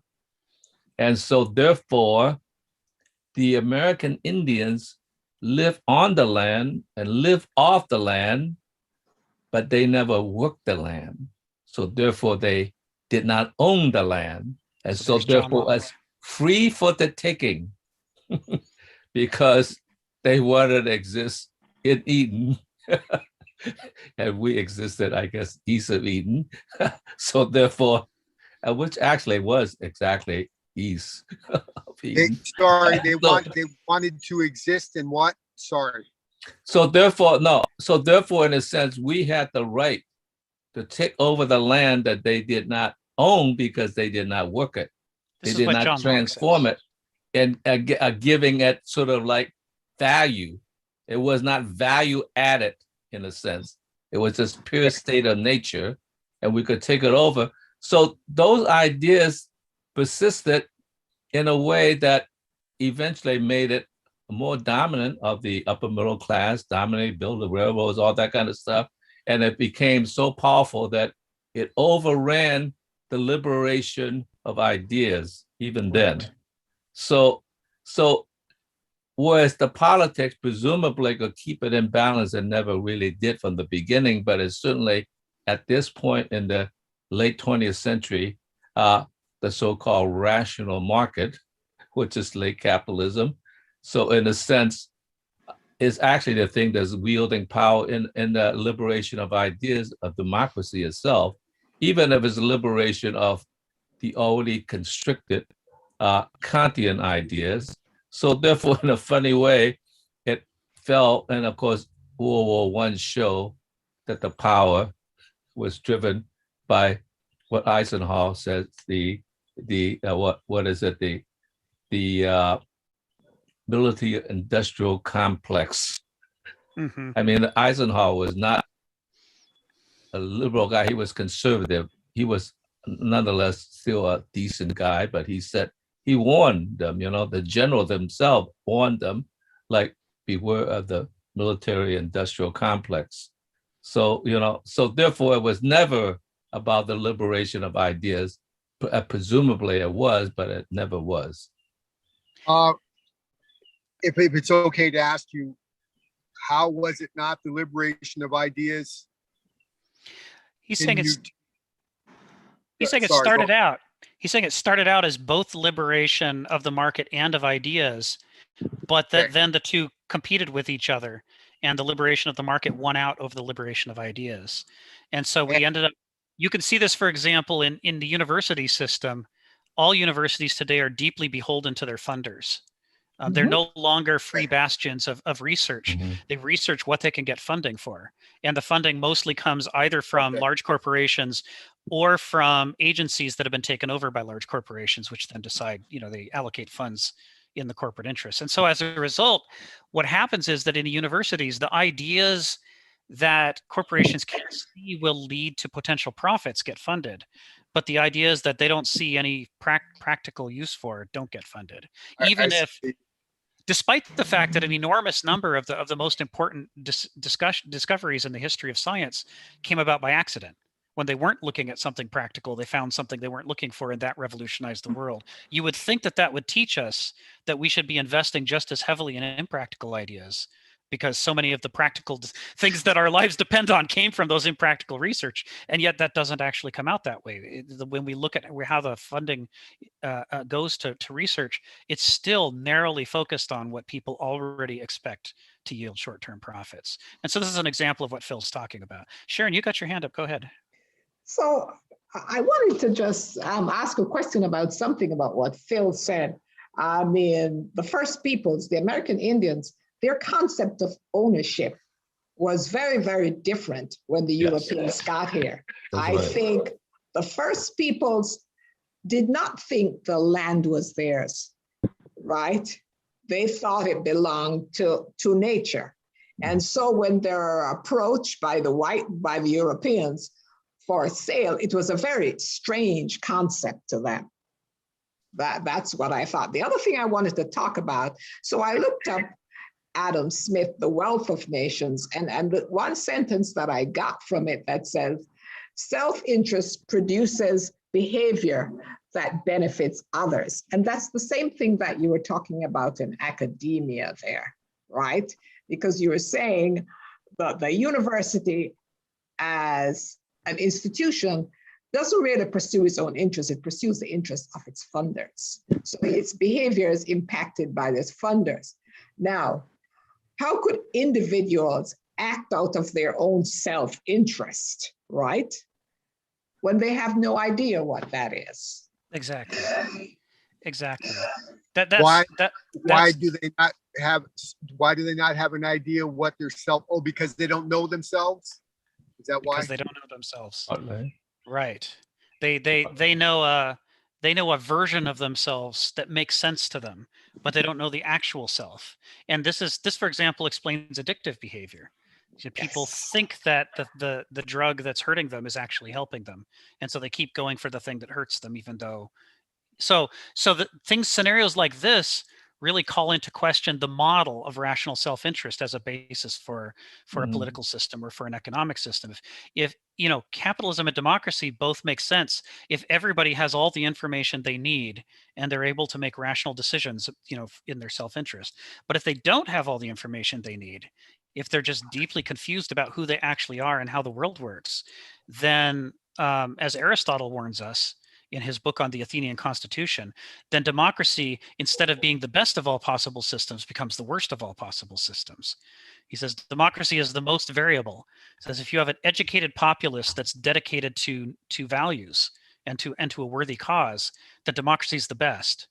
But if that's not what you have, if you just have a bunch of confused people voting for whatever they think they want at the moment, he says the democracy is the very worst, because it's so easy to manipulate people into doing the wrong thing, as we witness happening to us all the time. So it's a good example. Let's see. We got two hands up. Tim, you just went, so I'm going to do Phil and then Tim.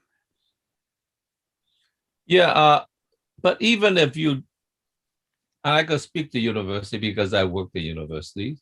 Yes. Even if you know yourself and know what your interests are, it is very difficult to fight against a system which is entrenched within it.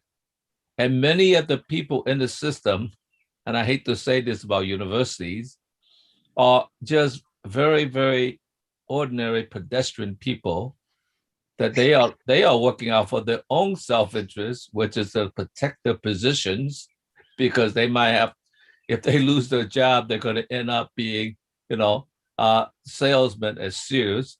So therefore, in a sense, they will exclude, to a degree, at least, as best they could, people of excellence. So even if you're working for yourself or you're working for others in a similar way, or working for the ideals, you have to fight. And just out of the fear of force, power play. That's why I was so interested in the GameFi of AlphaGo, because AlphaGo actually figured out that the world champion was able to make these extraordinary moves, and that it could sort of strangle him by forcing him to play the game by sheer power. Yes. That in a sense, that to prevent him from making the so-called God move, that it itself does not understand, but it wanted to eliminate that possibility so that he is extricated from that thing. And that's why I thought it was the most interesting game, because it used the power that it had to strangle the opposition. So therefore, so even if you know yourself, it still doesn't work. Depending how receptive the university or whatever corporation is to allow you at least to speak in a moderate amount Right. For yourself, because they could strangle you at any time. And the sheer exhaustion you come from it, you say, this is really not for me. I'm going to join Lao Tzu. Yeah, And get the hell out of here. You know what? I'm just going to leave. And you know what? Heraclitus did the same thing. he was to be the heir, the ruler of Ephesus. But the more he understood human nature, the more he's like, you know what? You can keep Ephesus. I'm going to go live in the hills. You people are all crazy. And he did, just like Lao Tzu. He turned his back on all his power and said, that's not for me. I will never be wise as long as I'm worried all the time about the things all the Ephesians are worried about, and that they force me to be worried about. It's the wrong things. I'm thinking about the wrong things. I have perverse incentives on me that are yanking me away from the things I should be focusing on. And yeah, he and Lao Tzu off to the wilderness. Let's see, Tim, and then Joseph. Go ahead, Tim. Okay, so I have two things here. Sure. So was Phil was your name, Phil? Phil. Yeah, When you were talking about the Indians, right. yeah, using the land in a natural way, I'll just say that way. As opposed to when the conquerors in quotation marks came and then they owned the land in quotation marks, was it implicit that really owning the land was a perversion, kind of? Was that implicit? Yeah, I think John Locke didn't mean that, but he came from a Protestant attitude. And remember, the Protestants were very much individuals that believe in the market and trading and sort of working in order to achieve your salvation through your works. So that's tied to religion. And so I don't think he intended to subjugate American Indians, but it provided an argument that, in a sense, the dominant culture says, the hell with you guys that believing that the land belongs to nature, we share it and all that. Ownership was the criteria. And since we are AlphaGo, we will go and take the land that is free, that is absolutely free because you hadn't worked it, you haven't improved it, you haven't put your effort into it. It is free for anybody's taking. Go grab it, too bad about your particular cultural understanding of nature.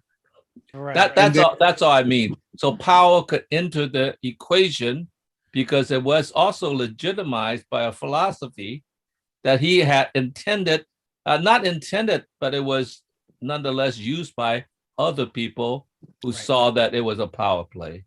Yeah. So And that Tim, that would be the loss of the free ideas you were talking about too. There wouldn't be free ideas anymore. Right. Okay, but you were gonna go ahead. So what Phil's alluding to was written about by philosopher Max Weber, Weber. He wrote a book called The Protestant Ethic and the Spirit of Capitalism, which is highly influential. It talks about the relationship between the Protestant work ethic and the rise of the market under modernism, and how they directly related to each other. That it's not an accident that these things emerged at the same time. They got caught in a self-reinforcing spiral, in which the Protestant work ethic provided the ideological background to justify things like what John Locke was doing. When John Locke said, because they don't work the land, they don't deserve to have the land, he was projecting the veil of that particular thing Max Weber was talking about. And what's interesting about this in particular is that we now know that Locke and others were mistaken. We know that indigenous peoples did an enormous amount of Mhm. cultivating the land. They Mhm. didn't do it in ways that we recognized as cultivation, but Yeah. they, for example, here in Washington State, the southernmost volcano in the Cascade chain before you reach the Oregon border is Mount Adams. And the entire south slope of Mount Adams, we now know, used to be covered with huckleberries, the Mm. whole side of the mountain. And that's because all the indigenous peoples from several states around would gather at the same time Mm. every year, and they'd burn away the underbrush and allow the huckleberries to spread. And so even after they hadn't been doing it for centuries, you go down there now today, and there's still an enormous swath of Mount Hood that's all huckleberries, just Wow. from head to toe. And it's free. Anybody can go there and in season and pick bucket after bucket after bucket of huckleberries, because this mountain is just producing a cornucopia of food. And that's because the indigenous people cultivated the land to do that. And they did the same thing. We now know that the Amazon forest itself in South America Mhm. was basically a food forest cultivated for thousands of years by the Amazonian indigenous people. It used to be grasslands with occasional copses of trees, and they went and spread the trees, and especially they spread the fruit trees, but they spread the trees, and it created one of the natural wonders of the world. So Lot was Right. completely And mistaken. that, oh my God. I mean, that is amazing. I thought that they actually ruined it by burning it to turn it into farmland. But so originally, though, they cultivated and turned it into this Mhm. rich forest, Amazon forest. Really? Yes, Oh my God. yes, And yes. I have another question. What do you do with huckleberries? I don't understand. I What do you had do with You another eat them. part. I'll huckleberry? come You back to eat you in just a huckleberries? sec. I'll come back to you in just a second, Tim. Yeah, you eat huckleberries. They're a major source of nutrition. So they I didn't know that. yeah. So the indigenous people used to go there at the right season. They'd have all kinds of ceremonies and festivals, and they'd collect as many huckleberries as they could, and then they'd go back home. All sometimes hundreds of miles away. They'd travel and preserve the huckleberries in their boxes, and they'd keep them fed for months. So Rick, have you eaten huckleberries and how do you eat them? I love them. I love them. I eat them all the time. You You eat them the just eat same them way. plain or do you cook with them or what do you do with them? Bake with them or? Yeah, you can eat them by the handful. They're like blueberries. Oh Yes. my God. Are Yeah. they bear food? Isn't that the food the bears eat? Correct? Bears Yeah. love them. Yes. Bears adore huckleberries. Yes. Oh So my. yeah. All So these that's just years of my life, I had no idea that huckleberries were edible. Oh well. so these are just two examples, but increasingly what we're discovering is that the big salmon runs in the Pacific Northwest, the bison on the plains, Mhm. all kinds of things all across the continent that Locke and others assumed they just happened to be that way. It wasn't true. It was the result of thousands upon thousands of years of the land being kind of the custodianship of the indigenous people. They just didn't do it the same way that Yeah. European settlers could Wow. recognize. So European settlers came here, saw the results of thousands of years of cultivation, and failed to see it for what it was. And that's exactly what Heraclitus warns us about, right? Mhm. So go ahead, Tim. You had a second question. Okay, so it's more like okay, well, I'll just go ahead and then speak. So it was stated not too long ago that a person who is becoming free, as it were, in knowing oneself, knowing the truth in quotation marks, could be forced by the society, by the whatever the government. Right. Yet, really, can anyone be really forced to do anything? That was what my my challenge was going to be. So I don't know. For example, someone I'm going. I live close to New York, Manhattan. So this is a good. And when the crime isn't supposed to be as bad now as it was before. So say before in the 70s, I'm walking through Manhattan, and then some guy comes up behind me, and he's going to. Right, he says he's going to hold me up. He's mugging me. Okay, so people believe that they would have to give the money to him. right? He would be forcing them to do this, but there's no one.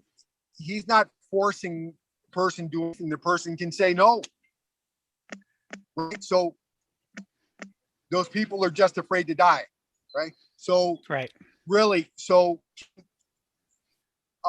if a person's forced to do something, is there something in the person that's, how can we say, giving into it is not, so is the person instead forcing him or herself against what he or she would want because of fear projected person outside or the whatever side with the principal force.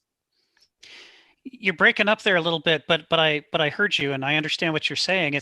What you're describing is was a very popular position among the Roman Stoics. The Stoic philosophy recognized that one could always choose death. One didn't have to give in just because somebody's threatening your life. You could say, "Fine, then kill me." And the Stoics cultivated that. That idea of trying to get to where you could be so disinterested in what happened to yourself that nobody could make you do something against your will. It was a serious philosophy. But where it can come into play is in the following way.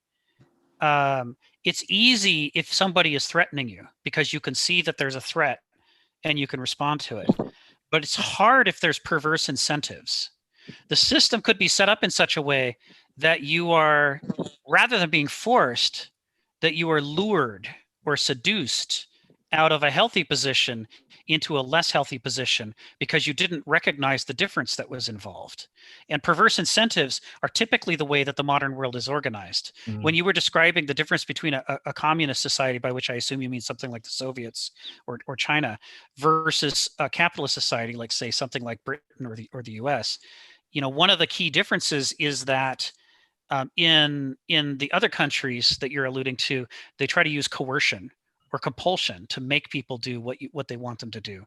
But in this country, that's held back as a third tier response. And in this country, we prefer to seduce people into doing what we want them to do. So we give them things to buy in the market. We offer them, deals that they can't resist. We inform them through newspapers, but we make sure we only say certain kinds of things and not others.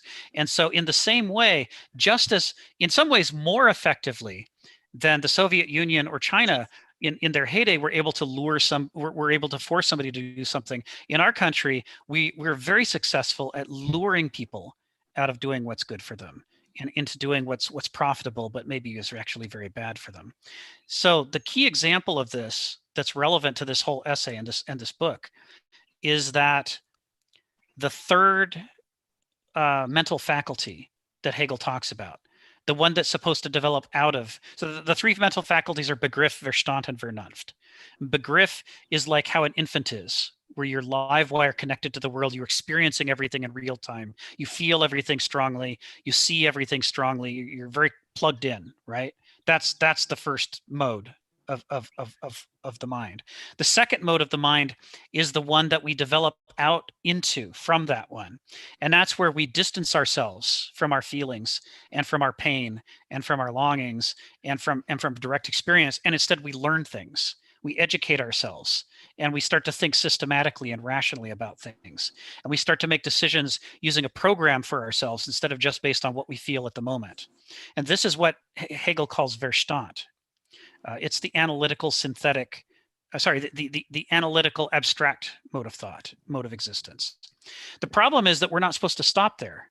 Where evolution, developed us in such a way that we would have a third faculty we're supposed to grow into beyond that, because Verstand is full of problems. Just like Begriff is full of problems, so is Verstand full of problems. They're different problems, but they're just as bad. They lead to holocausts and world wars and ecocide and all kinds of long-term systemic problems.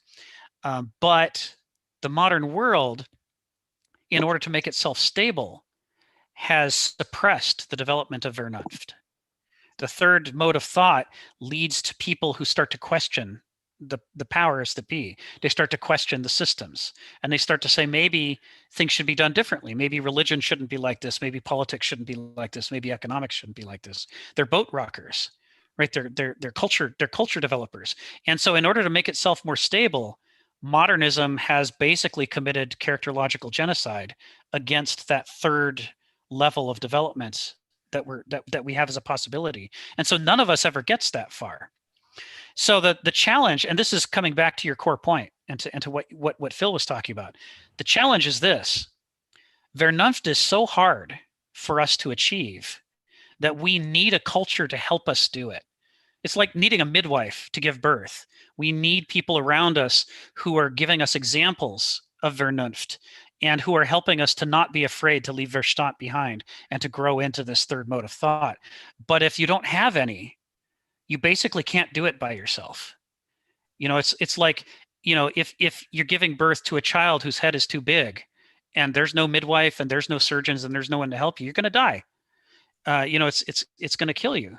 And it's the same with Vernunft. If you don't have any of the support structure, the culture required to develop out of Verstand and into Vernunft, the most that you can do, as Kenneth Smith talks about a lot, is you can grow into sort of a stunted, broken form of Vernunft, like an orphan, right? Where you have all kinds of Begriff and Verstand things still in you that you can't resolve or grow past because there was no one to help you. And you only have parts of Vernunft and pieces of it.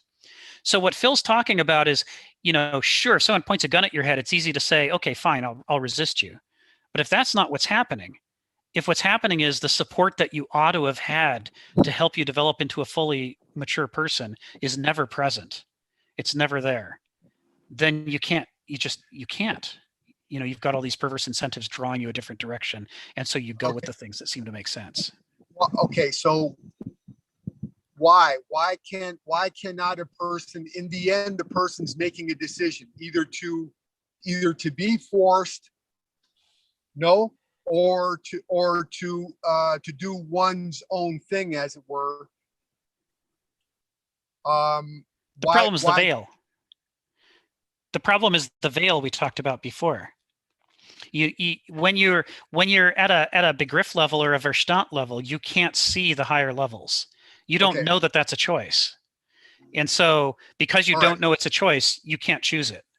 One doesn't have the learning yet to be able to be free from, to be able to make one's choice, and one has to know oneself to make to be in accord with one's will. That's along these lines.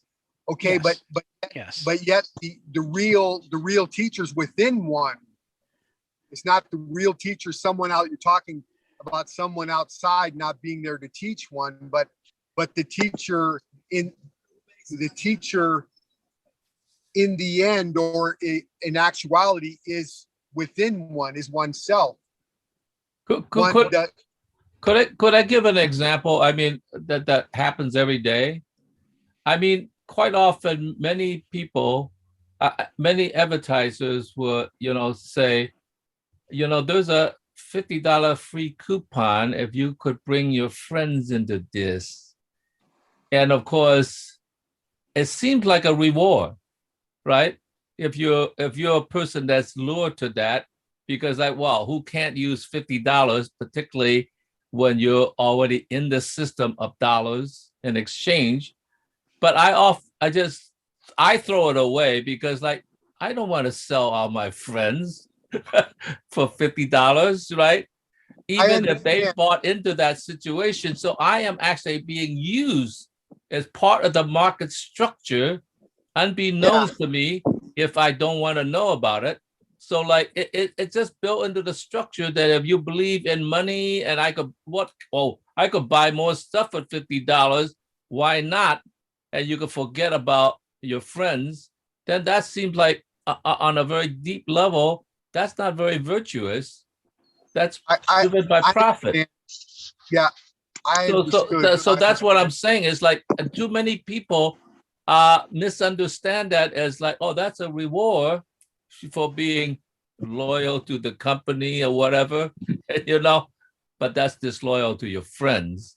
So it's like we are so often lured and bought into that structure unbeknownst to us, and therefore it escapes us, and therefore we begin to utilize our friends for our own benefit. Right. And it was never a fully informed choice because we were never Yeah. fully informed. And the people that can be lured by that believe that that is the thing of value, so then they accept it in spite of themselves because they don't know That's right. a higher value, That's right. a greater Joseph. value. Okay. That's it exactly. And this is, I'm going to call on Joseph next because he's had his hand up for a while. But Yeah.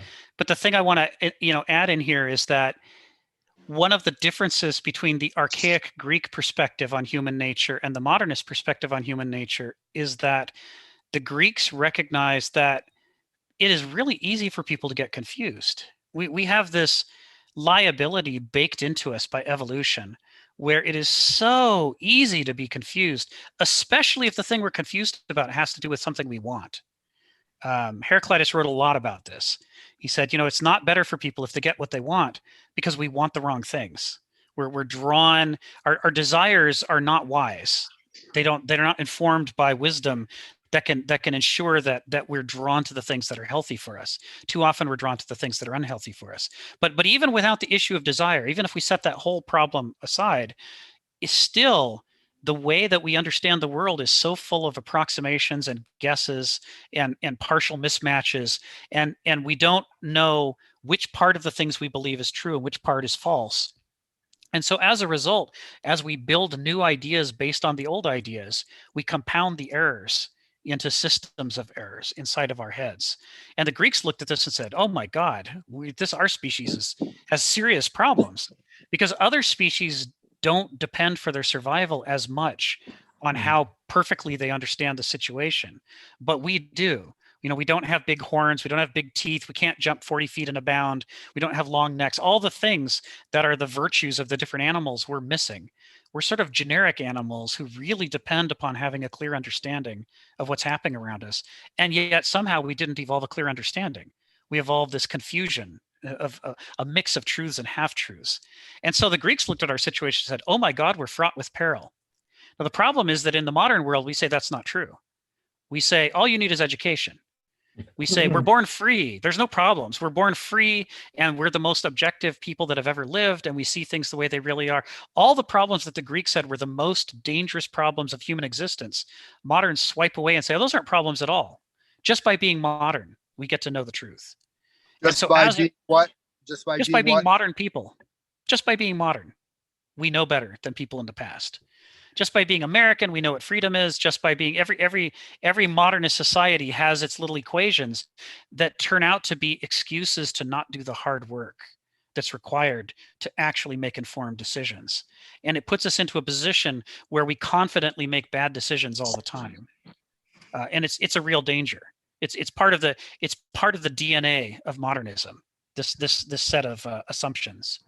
So that's kind of what Phil's alluding to when he's talking about what happens in academia. Is there's all these compromises, there's all this missing information, and there's all these expectations upon oneself that are not presented in a clear form as a demand. And so you never really realized that you had a choice and that you were making one. And next thing you know, suddenly you're worrying about your tenure instead of worrying about doing cutting edge research.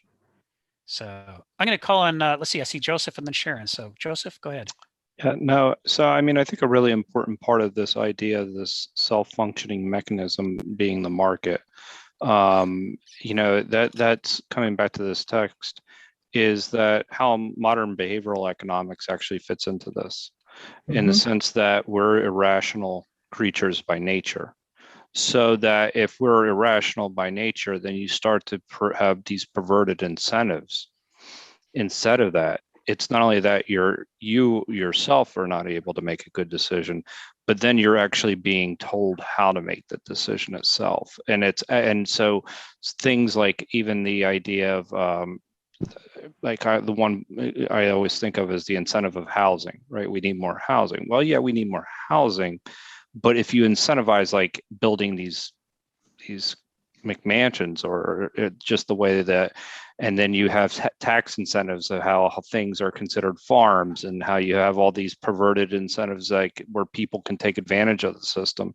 Then it's actually perverted good behavior, or whatever's in our best interests. So there are a lot of, and I can go through, I'm not going to go through the tax code, but there are a lot of things here that we can actually, go through, that where, we're essentially coerced and seduced into this, into bad decisions. So I think that's where I really think about when, in this particular area, what comes to mind for me is all the behavioral studies that show just how irrational we are. And then on top of that, the thing that capitalism kind of feeds on is discontent. Like, you can't be content if you're going to be in a capitalistic market, because you need to consume, you need growth. You need right? more. You need more. So you have to manufacture more. And just like in communist systems, they manufacture more in a different way, right? They manufacture it and then sell it. But we manufacture it from the psychological perspective, and we through consumerism, so that we go and get more, and we consume more and consume more and more. So this idea that the market is a self-regulating mechanism itself is kind of a false narrative, because it's always going to be, as to what the essay points out, to a hierarchy that has its own people that have perfect information that are going to have their own incentives. So I think that the really important part here is to recognize, even where modern science or modern economics, behavioral economics, has brought us and kind of shown that we're irrational by nature. Mhm. But then you factor in on that all the other things that we have working against us, meaning the market itself can be manipulated, we can be manipulated, and the discontent that we essentially need to consume all the time. So I think that this is a really important paragraph. I need to think about this some more. I hope we come back to this next week too. Yeah, I think we need to. It's there's a lot here, and I think Sharon's right that when Dave's here, he's gonna have a lot to add to inform it, that I think is going to help us. There's a to Ginny calls me Professor Marshall, but of course I'm not a professor. I'm just another student. And as evidence of that, I will now confess that yesterday, for the very first time in my life, I watched the film 12 Angry Men, which ideally I should have seen decades ago, because it's a masterpiece. It's a brilliant film. And I knew it was a brilliant film. I was just saving it, right? And now I finally got to see it. And part of what's amazing about it is the portrayal of not only the irrationalisms that at first are leading these jurors to want to make the wrong decision, but the rationalisms that are leading these jurors to want to make the wrong decision. So how many people have coherent, logical reasons for the beliefs they have, and yet they're still wrong? That it's just almost unacceptable, almost unthinkable to us that reason doesn't lead to the truth. That out of every 99 logical proposition, out of every 100 logical propositions, 99 are still false, even though they're valid, because the premises are wrong. And when you've got the wrong premises, it doesn't matter how good your logic is, you're still going to end up in the wrong place. And so you watch these discussions in this one single room. You watch these discussions among these 12 jurors as they try to work out, what's wrong with this case. It seems like an open and closed case, and yet is it an open and closed case? It's a brilliant illustration of the way in which reason and unreason alike both work within us at the same time, to foil our understanding. I thought it was brilliant. And this is and that's a great example of like how we have to manufacture demand. Like sometimes this is the whole idea that we have to create just based on our logic. Well, we need to grow, so we need to manufacture demand, and whether that be through monetary policy or that be through whatever perverted incentives that we have. But it's interesting, we can rationalize anything based on that narrative. We can start to say, well, let's destroy the planet, because we need to manufacture, this type of demand, and that's where it becomes a problem. Yeah. Yeah. And there's a scene in the film near the end, but not at the end, where one of the more truculent jurors finally is pushed beyond his comfort zone, and he stands up and starts pacing, and he just says flat out what his belief system is, because he's so angry he's finally provoked into it, and it's based on bigotry. And he Yeah. wanted to convict this guy because he hates everybody like that guy. He hates everybody who looks like him, who acts like him. He has all these abstract beliefs about them, and he will not hear any concrete evidence from the world that gets in the way of the veil that he's projected about what those people are as a category. And yet what you realize in that moment is that you watch as one by one all 11 other jurors turn away from him. Even the people who have been obnoxious up until now are disgusted by it.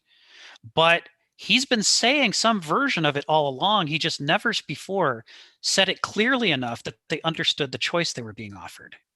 It was only when he laid it out clearly in his moment of anger that they all suddenly realized that they'd been going along with bigotry. They couldn't see it until then. And that's the problem for the human condition in our epistemology, and our trying to understand things, and our trying to make wise choices, is that frequently we don't know there's a choice happening at all.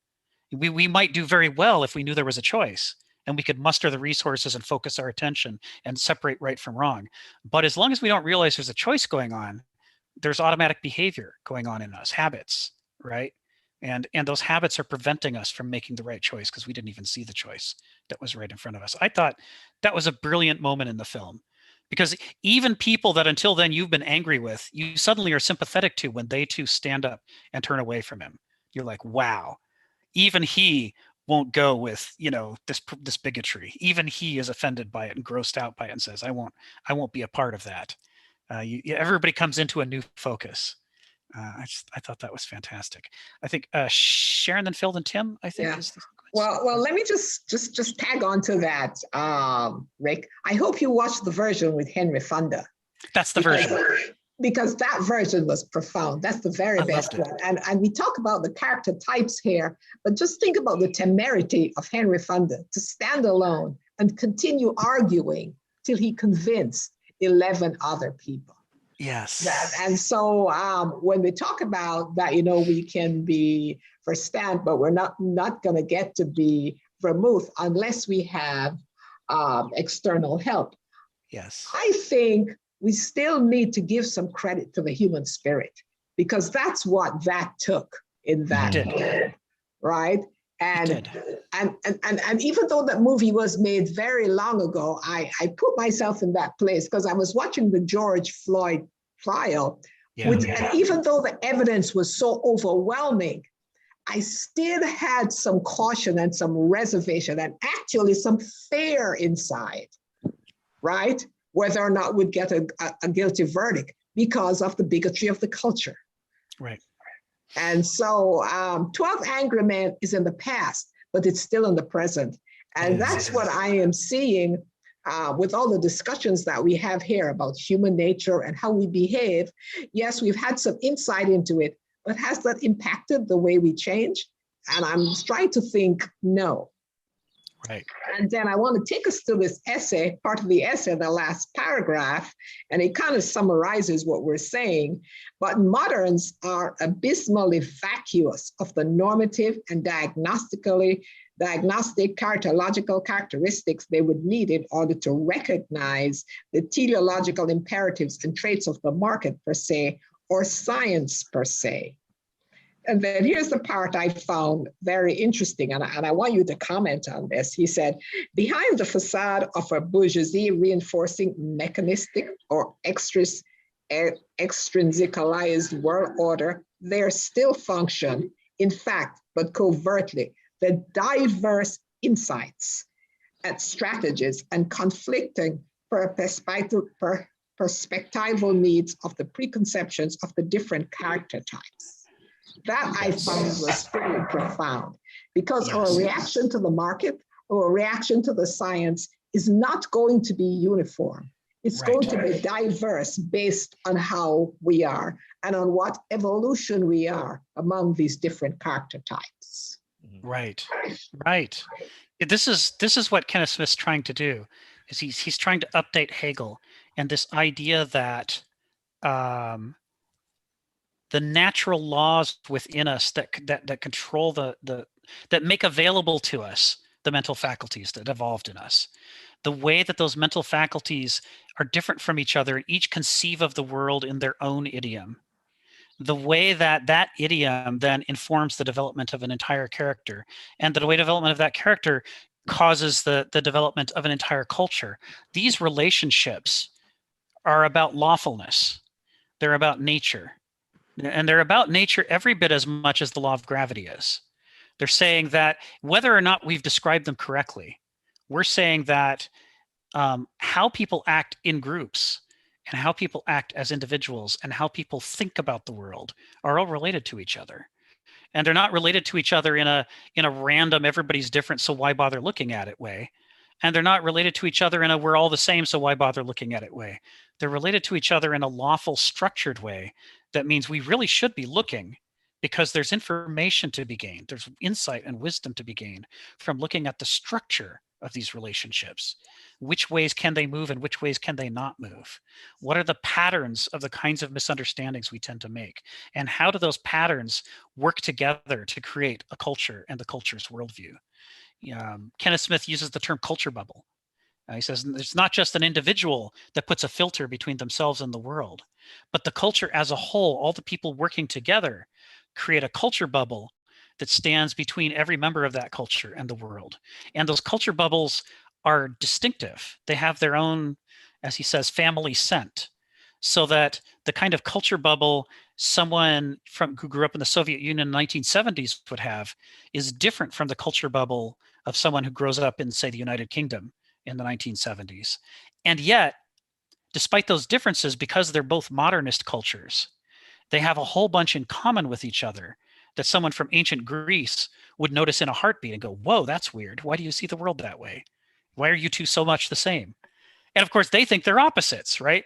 Britain in 1970s and the Soviet Union in 1970s thought that they were the far ends of the spectrum and that they represented, the whole range of human experience. But an archaic Greek looking at both of them would go, you guys are so weird in the same way. That's what would stand out to him. So part of what he's talking about here is that, we have these versions of science and the market, which we pretend are universal versions, that's the whole range of possibilities.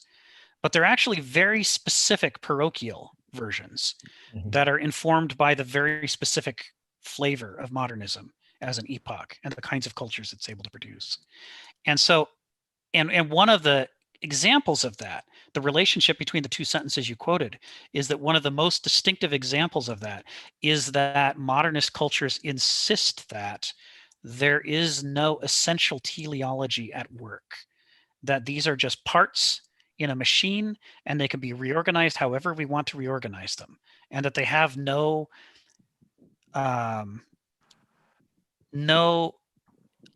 insurmountable relationships shackling them together in a certain way, shall we say. That's what he means by extrinsicalism.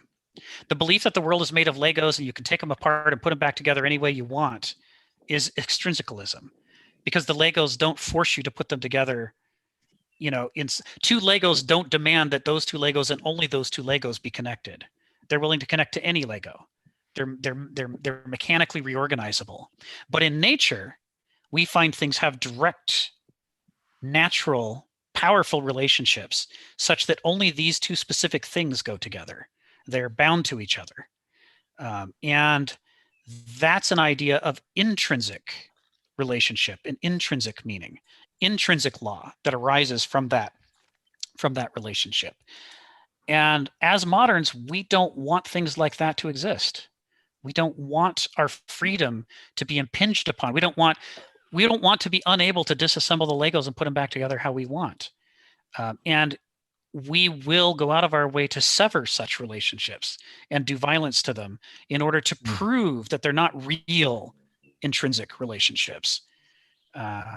So there is this sort of desperate insistence that nothing has meaning of its own, that it's all there fodder for us to use and reorganize however we want. And we're insisting that at the exact same time, it's not true at all. And that even the ways that we look at it are being guided into these perspectives from the three different mental faculties and the kinds of character types that arise from them. And so in these sentences that Sharon's pulling out, he's talking about the paradoxes of this situation. That at the exact same time we insist that we're absolutely free to do whatever we want, we keep falling into these three patterns of these three mental faculties and these three character types. And we're doing it out in the open, where anybody who was conversant with these types could look at us and go, oh my God, you've got three types. And we'd be at the exact same time going, we absolutely don't have three types. We don't have any types. We're free. We're totally free. We could be whoever we want.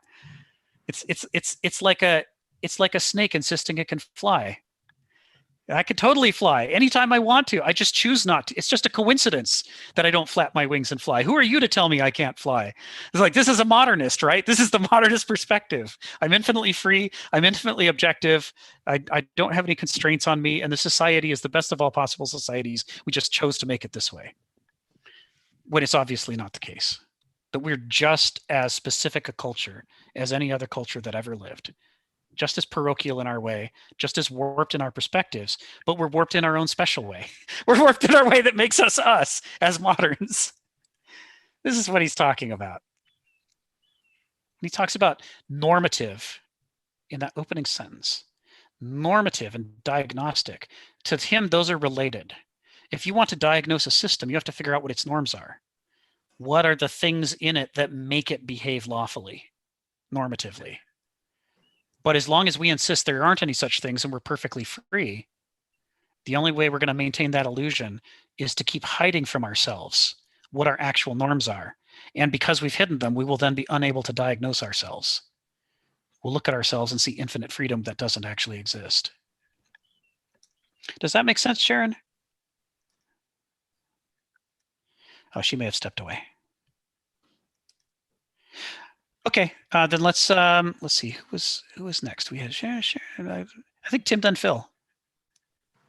Go ahead, Tim. So I'm an honest man, like I can't remember who was it that chopped down the cherry tree. I guess that was the son of George Washington. George Washington.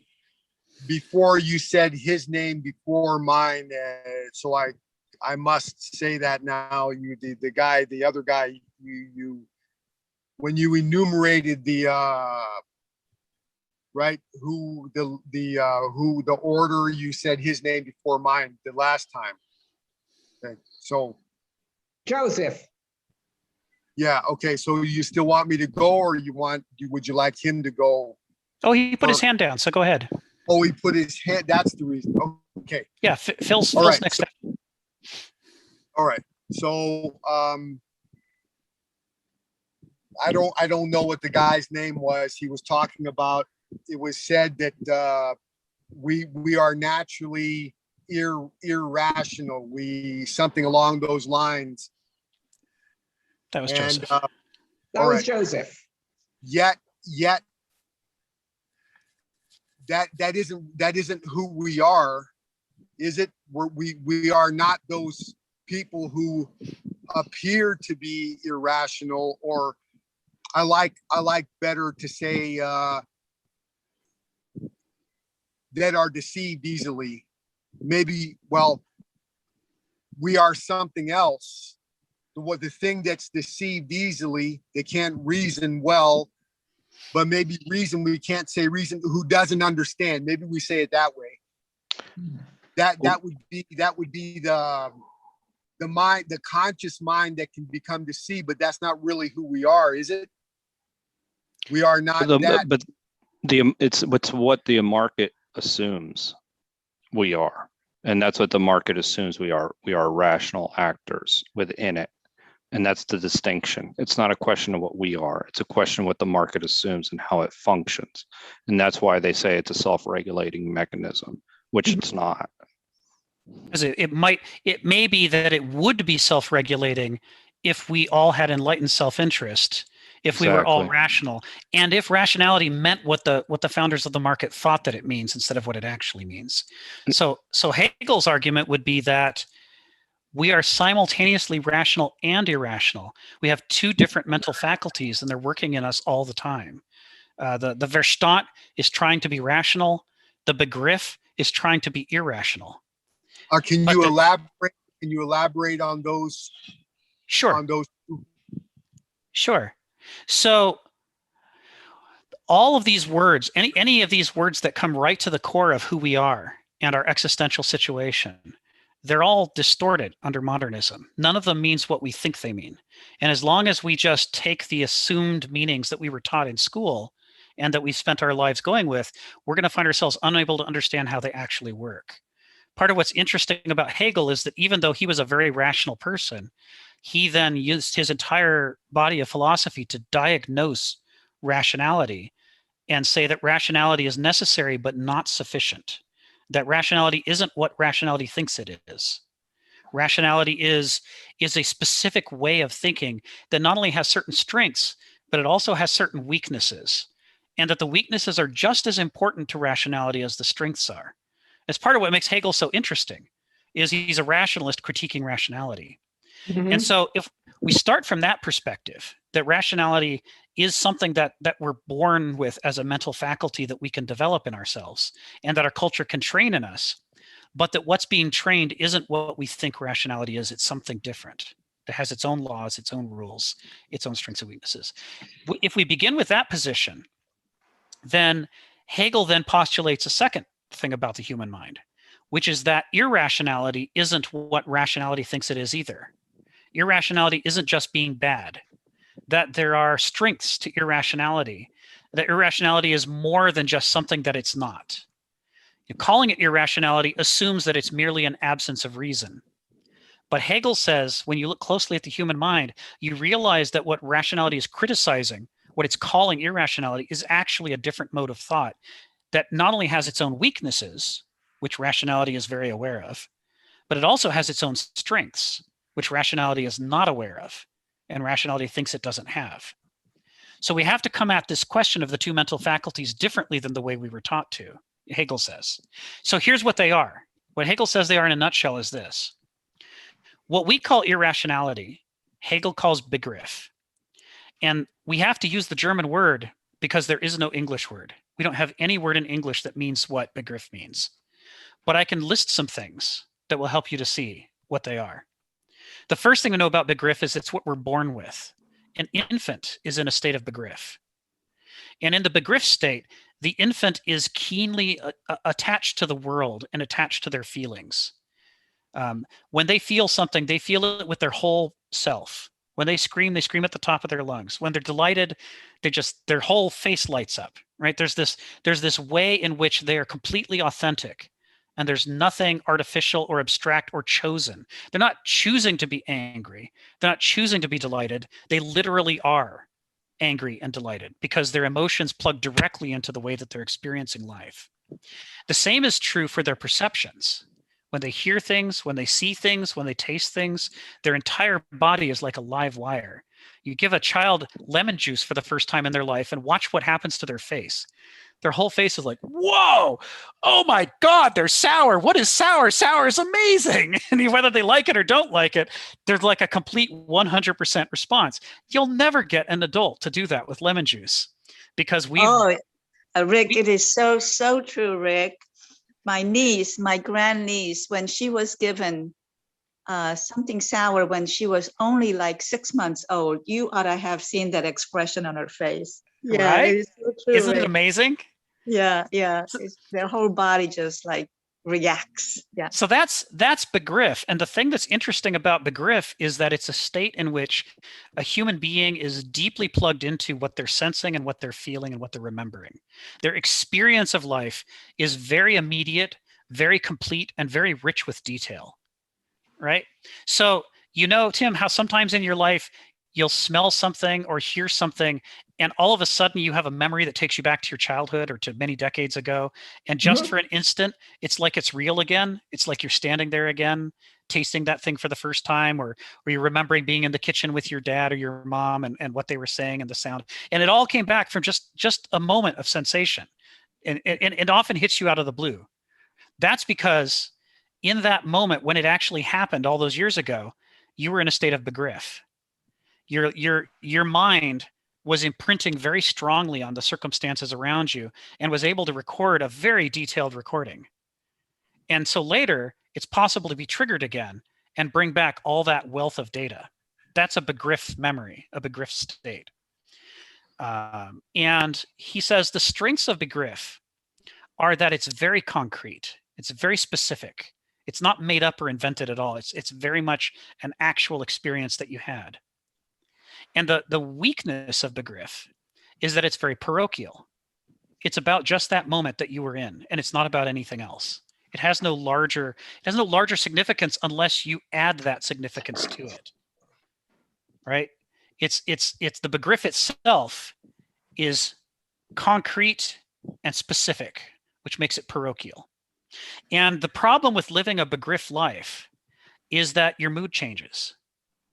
And so the thing that you love in one moment, you hate in another moment. And so how can you make a system of laws? How can you make justice? How can you build a building? How can you do anything with enduring value if you're constantly fluctuating from one attitude to another, the way that your emotions fluctuate when you're in a begriff state? You know, part of the reason that, you know, babies poop their pants is that they don't know they're going to. It's like they don't have a sense of the future the way that we do as adults. They're living in the present in an intense way. And it's only as they become dissatisfied with the limitations of a begriff life that they start developing the second mental faculty as a defense against it. So for example, the baby's tired of screaming whenever they're hungry. They start trying to plan, well, how do I not be hungry? How can I arrange for there to be food? How can I, maybe, if I get older and I become a toddler, maybe I can make myself a sandwich instead of screaming.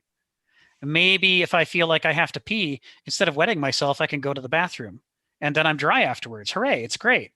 They start scheming and planning and abstracting themselves. Instead of living in the moment, they start separating themselves from the moment and creating a larger forecast for the future.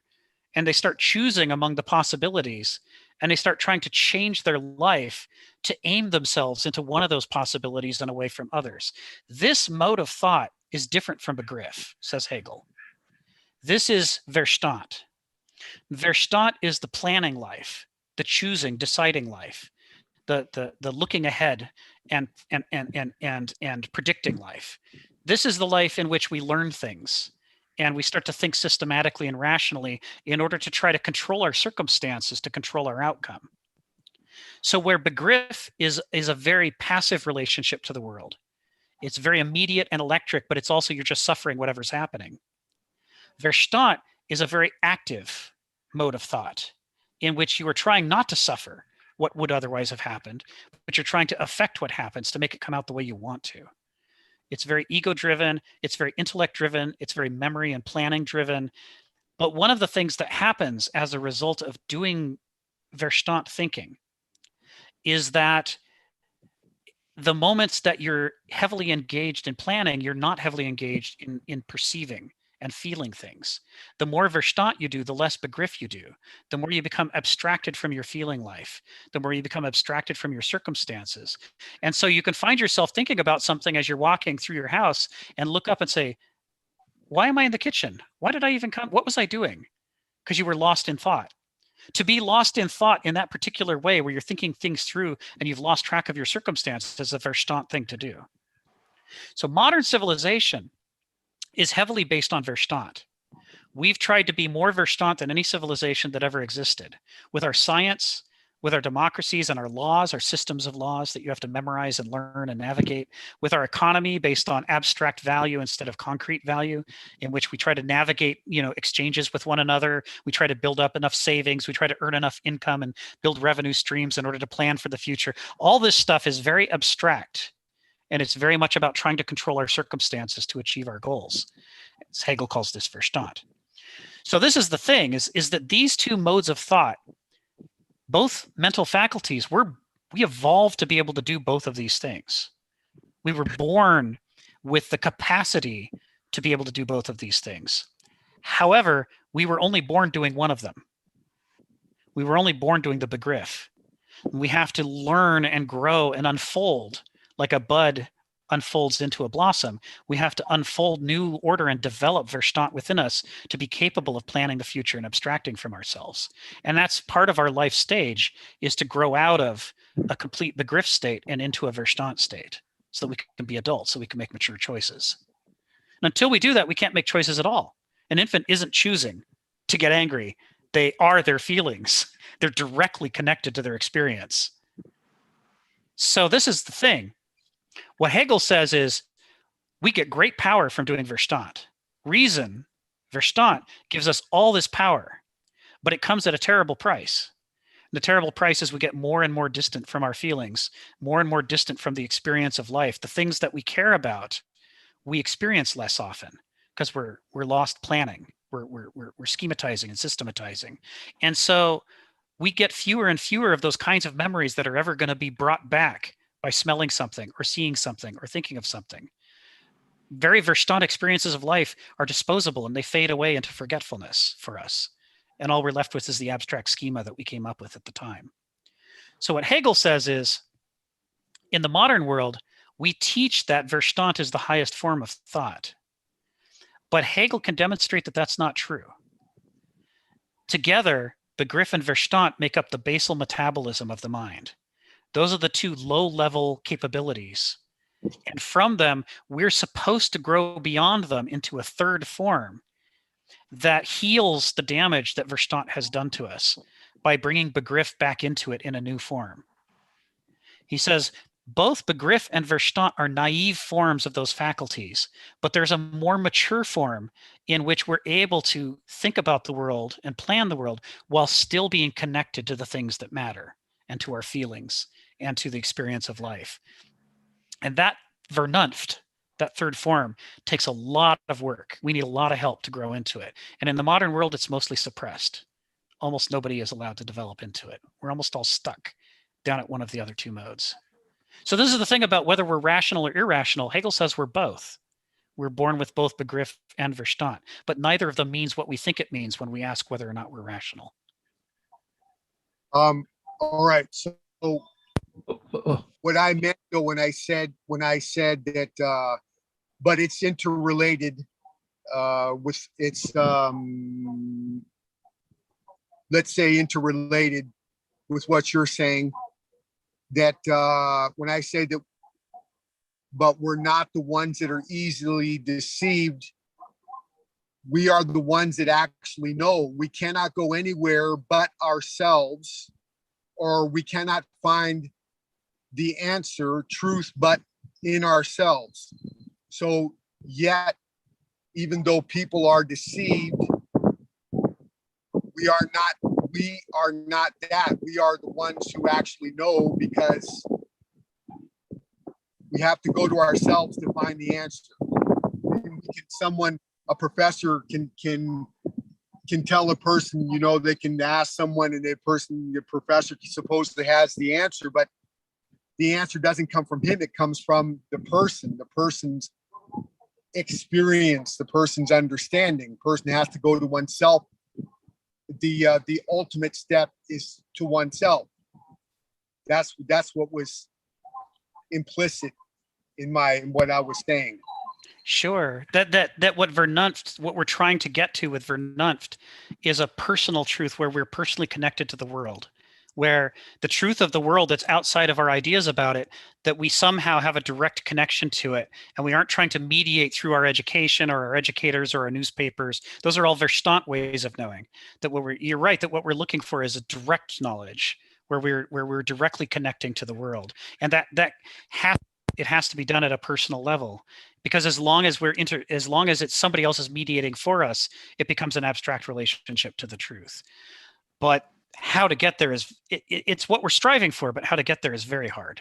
It's the greatest of challenges for human beings. Could I cut in because it is my turn? Sure. Yeah. Yeah, like it seems like I was gonna respond to Joseph's question a long time ago, but nonetheless, it fits nicely.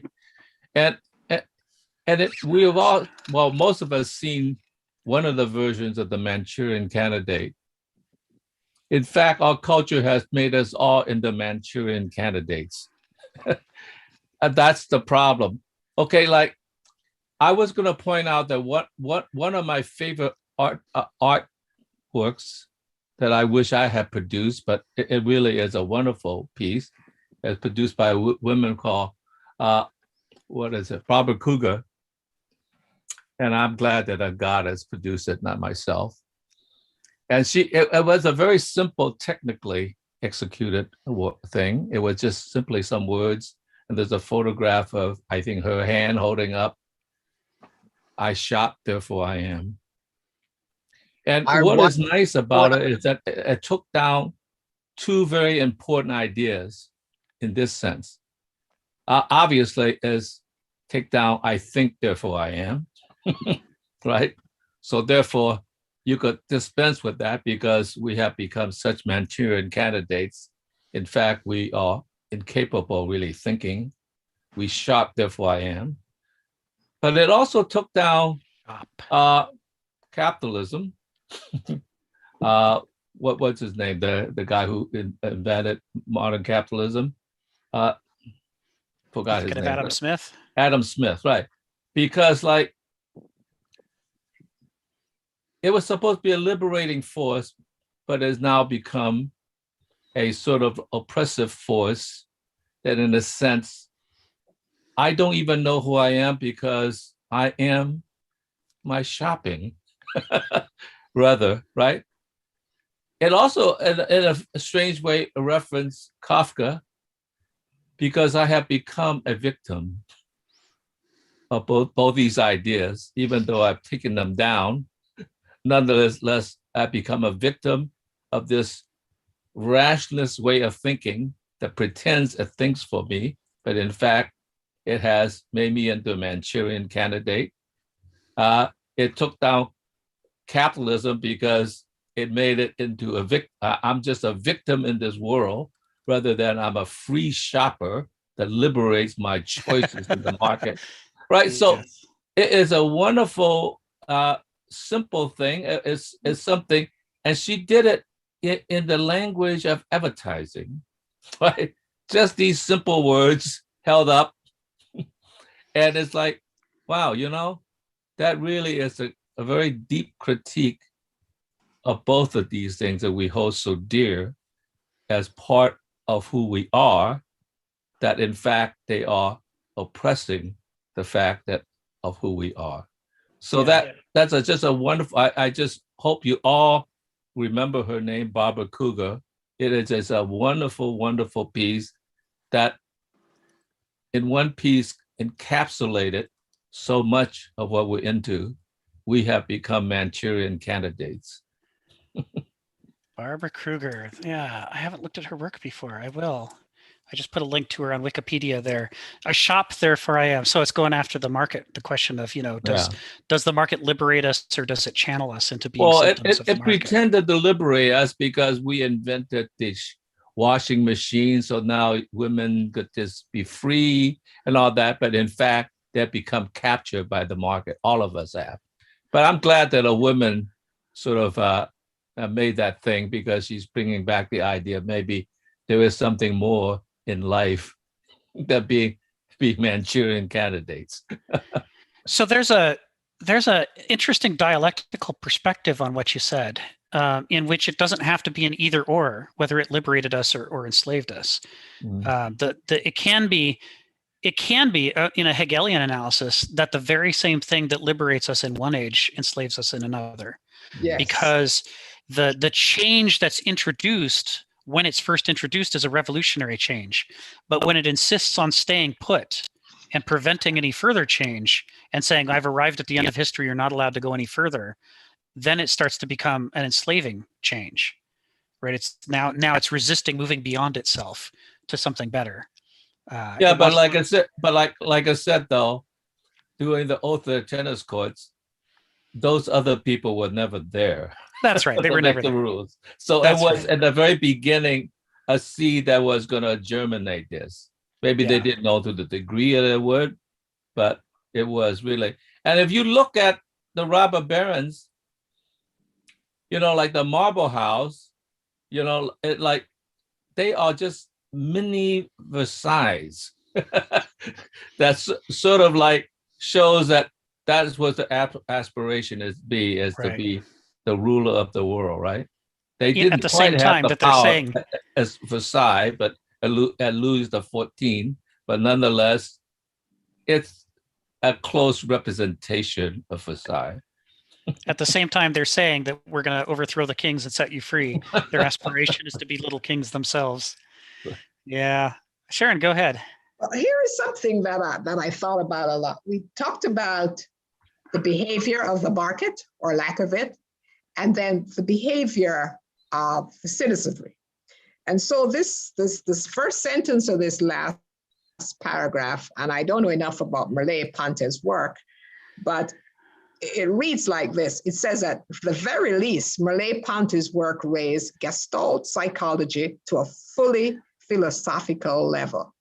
That I thought was something I needed to digest, and I didn't understand because I don't have the groundwork. The structure of behavior is one of the most subtle, difficult, and near Hegelian of the 20th century philosophical works, which is what we've been talking about. Right. So therefore now the introduction of this new concept caught my eye. Yes. And so I want you to expand on it, probably not this time because we're almost out of time, but next time. Sure. Because that is like a mouthful to me. So the short version, just to get you started for next time, is that Gestalt psychology is based on the idea that you can't understand a human mind merely by looking at its parts. Mm-hmm. You can't just look at a part of it physiologically. You can't just look at a part of behavior. You can't just look at a few thoughts. You can't just look at a few feelings. You have to look at the whole ecosystem of the mind, because the larger context for those parts is what gives them their meaning.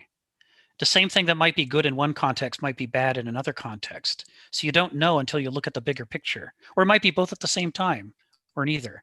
You sort of need the whole picture. That was the core insight of Gestalt psychology.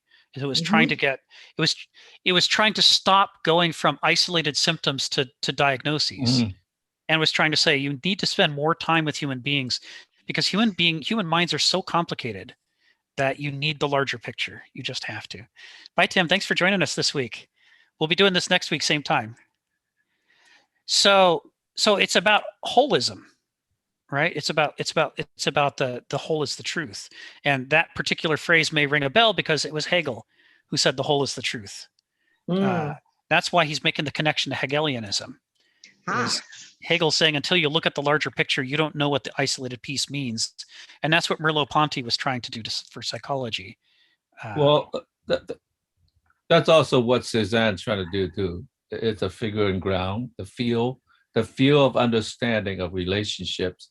So in a way, there's a funny joke I want to tell about Rudolf Arnheim, who's a Gestalt perceptual psychologist. And it's a funny joke because he was so interested in the negative space that he ran into a tree. That's why he was in a car accident. So you can't just pay attention to the ground. You also have to look at the figure as well as the ground as well. But that's just a joke. He didn't run into the tree for that reason. Yeah. But it's a good joke. Yes. Yeah. So Gestalt and holism, this is again part of what's interesting about Hegel's dialectic as opposed to Kant's. Is Kant says that the thesis and the antithesis are at war against each other. They're two separate things in conflict, and they create some third separate thing, which is the synthesis. But of course, what Hegel says is they're not three separate things. They're three stages of the development of the same organism, that there is a whole that encompasses them all, that and the whole is more than just that these three things are in it, but that they develop from one to the other, and they need each other to do that development and create the larger whole. So Hegel is definitely a Gestalt philosopher, shall we say. He's interested in organic order and organic systems. He's interested in ecosystems. He's interested in life cycles and in the lawful dependencies that things have to one another and how they unfold over time. And so a Hegelian approach to philosophy is going to look at everything with those eyes. As a man is, so he sees. It's got to be, that Blake quote has to be Kenneth Smith's favorite by Blake. He quotes it all the time. Rick, is that is that what you just said is kind of similar to the way Aristotle thought, though? There were No? times when Aristotle looked at the whole, and there were times when he forgot about the whole and got stuck in analytic thinking. He went back and forth. It all depends which passage you're reading, but certainly he wanted to do the whole. That was Aristotle was trying to do that, even if he fell short a lot. So can I just make a comment that Please. you said that those last words in italic, as a man is, so he sees. I don't know if you've ever read this book, and it's one of my favorite by James Allen, who was a British philosopher. It's called As a Man Thinketh. That book is so profound. I gave it to my son and I wouldn't get off his back till he read it, right? And it is exactly what we're talking about. And I believe with all my heart that you see the world through your thoughts. Uh-huh. And if I ever think negatively, my behavior reflects that. And Yes. that's why I approach everything with a positive attitude, no matter how bad it looks. Yes. Because I believe that I've been alive long enough to impact a positive change here. It may be impossible and it will just take a little longer, but it's going to be positive. And so that sentence, as a man is, so he sees, made me go and look for that book, As a Man Thinketh, and sat down and read a few chapters of it. And I mean, I was introduced to it by, we were operating in the operating room with a Mormon one day, and he told me that this was the book he grew up with, and I went out and bought it, and I thank him very much for that experience. So I recommend it, and I thought those 5 words, those 6 words were very profound. Say it again, Karen. Man sees the world through what? Say it again. That a man or woman sees the world through your thoughts. Thoughts. Thoughts. T-H-O-U-T. Okay. The way you Yeah. think, as a man thinketh, so is he. Yeah. Yes. Yes. It's a poetic way to express this idea of the veil between us and reality that we project from the way that we think about the world. Our worldview acts like a lens through which we see the world, and some things it brings into focus clearly, and other things it does like a funhouse mirror and distorts. And it's because of our thoughts and because of our worldview. Our But then there conception of are, things. but then there are times you kind of wish your brain would just turn itself off for a bit, you know? Yes. It's like too much thinking. Yes. You won't turn off. Yes, a struggle I have many evenings to try to go to bed. Yes. Well, you know what, Jenny? When it needs turning off, turn it off. Right. Oh yeah, well, thank you. It's as easy as that, right, Sharon? Just like that. Well, who else is in control? Turn it off. I do that. I turn it off because if you don't, then it's not as productive. If you continue straining it, then the product becomes watered down. Right. Well, I'll tell you what, you seem this. to know how to discipline your brain a lot better than I do. Well, that comes from living a very high stress life. I started out doing pediatric cardiac anesthesia. That is the most difficult, right? And I had to learn to turn it off very quickly because you got to come back the next day ready and resourceful for a similar difficult challenge. And if you keep ruminating in the night what might have been, you will show up demoralized the next morning. Yeah. And that's from experience. So I said, gee, I am not being my best self, so it's not fair to that patient. So it could be really difficult to do, even though it's important to do. I put a link to a Wikipedia article on the topic of sleep hygiene. And sleep hygiene is the notion that, for a lot of us, going to sleep is very hard. Shutting down the thoughts can be very hard, and that what you need to do is figure out what are the things that help you do what Sharon's talking about. What are the things that will help the mind to let go and relax and calm down. And sometimes it's physiological things like getting blackout curtains, just because the presence of light might stimulate your thought. And sometimes it's maybe you have to stop watching television a certain number of hours before bed, or get off the internet and not have arguments with people on the internet a certain number of hours before bed. My wife has that problem. You sort of make a list of the things that rev you up just when you're supposed to be winding down, and you sort of try to set your schedule to remove those and create a safe zone between you and sleep. That's sleep hygiene, the practice of kind of cultivating that period of your day.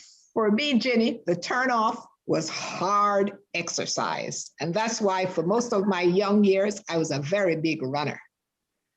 I would come home, I would say hello to my son, we would play around for a minute, and then I would be out running, because that's how I would de-stress the day. Absolutely, doing physical exercise. I mean, I walk about, I walk 3 or 4 miles a day too. Oh, good. Yeah, but I find the days when I don't walk are some of the nights when I have the hardest time falling asleep. Exactly. Yeah. That's my point. Yeah. This morning I went to the gym and I ran I spun on that bike for 20 miles. Then I'm happy. And it still is that way for years and years and years. So you got to find the thing that turns your mind off so you could be a productive individual most of the time. But what's interesting is I just read a short article in Regenerative Medicine. Yeah. That said something that surprised me and almost contradicted what my thought is. I often thought that if you listen to some relaxing music, it would gently land you into sleep. And it says that at least some people keep on playing that tune in their heads, and it actually gets tapped into what you sort of like, oh man, that's exactly opposite of what I thought. So there's some funny little things that you don't know. Well, you see, Phil, it all depends on how much flight and fight you've endured before you get to the sleep time. Because if you've been very stressed, you need to trigger that other mechanism to de-stress you, and music won't do it. Yeah. You need to raise your endorphins. It all depends. If you've been sitting at a desk all day and, writing and thinking, but if you're dealing with 10 people, and in my case, trying to not kill these people, right? Which can be stressful not to kill them. Good goal, though. It's a really good goal. It's clear. It's a clear goal. Your flight and fight is really high. Yes. And so you gotta get out there and put that axis in play. Release your endogenous endorphins. And that's why a lot of anesthesiologists are drug addicts. Yeah. Because you get the chemical, the addition of the chemical to your system addresses that fight and flight. So you have a choice. It's interesting. Yeah, my brother-in-law, who's an anesthesiologist, I mean, he's retired also, but I mean, he jumped out of planes when he was in his 20s and 30s, did formations in the air with other, he's had his own plane since he was in his 30s, daring kind of, skill. I would never be able to jump out of planes and do formations in the air. But anyway, and yet when you talk to him, he is the most gentle, quiet-spoken, intelligent man there is to have a conversation with. But he would do these, and then when he goes for these bicycle rides and jogging, he used to jog, I don't know, 5-10 miles a day when he was in his 30s and 40s and whatever. Yes. And he's, he's kind of like you, he does these vigorous workouts and things like that. And because that's the only way to counteract. That's the only way to counteract the mental emptying of the adrenal. Yeah. Oh. I find my brother has type 1 bipolar, which is the kind they make movies about. And I have type 2, which is the kind they don't make movies about because I just cycle in and out of depression. But we both find that vigorous exercise is just like the very best thing for it, because it's like it squeezes out the excess emotion, and afterwards you can feel calm, right? You sort of Correct. find this calm space. It's the endorphins, it's the endogenous morphine. Yeah. Yeah. Anyway, be that as it will. So next week, why don't we pick up with this again and see if we've got Dave, so that he can bring that perspective, and we'll dig into more of the text, I think, next week in section 7.1 than we did this week. But I'm interested in your comment on Merleau-Ponty's work, though, because I tried to look it up with the link Dave gave us, and I couldn't make sense of it. And I really interested in that Gestalt psychology to a fully philosophical level, because in my understanding, learning here with you guys, I am trying to find the applicability or the application of philosophy. Yes. That's my goal here, and I'm struggling through it because I've seen life with a lot of meaning and a lot of results and lots of outcomes. So while I was understanding that, what foundation was I missing? I asked myself. Yes. Well, this will be fun to get into. Yes. I'll refresh my last comment. Merleau-Ponty this week. Was iPhone Tim the guy that Dave warned us about last week? No. Oh. Yeah. Just No. wanted to know. No. On the one no, hand, I Happy appreciated you that. did that, Phil. Very On the one happy. hand, I appreciated he wanted to learn, but he became too dominant. But I was right behind you, and I kept on watching Rick's face, and I'm thinking, he can't come on and monopolize the whole thing, but I don't want to be upfront like I usually am. So I sat back and watched. Yeah.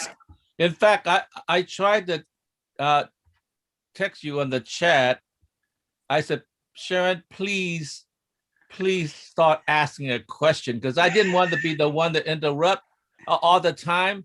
But I couldn't operate it correctly, so I never got to you. So I would, because I was about to say, could we go right back to the essay?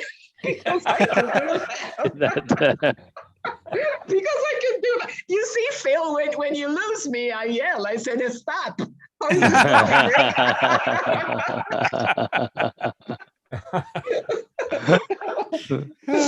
Well, look, thank you very much, guys. A small group, except for plus one. It's been a lot of fun. Yes. Likewise. Good. Thank you. All right. Hey, Thanks, thanks, everybody. guys. David, It's always thank you, good to see David. you.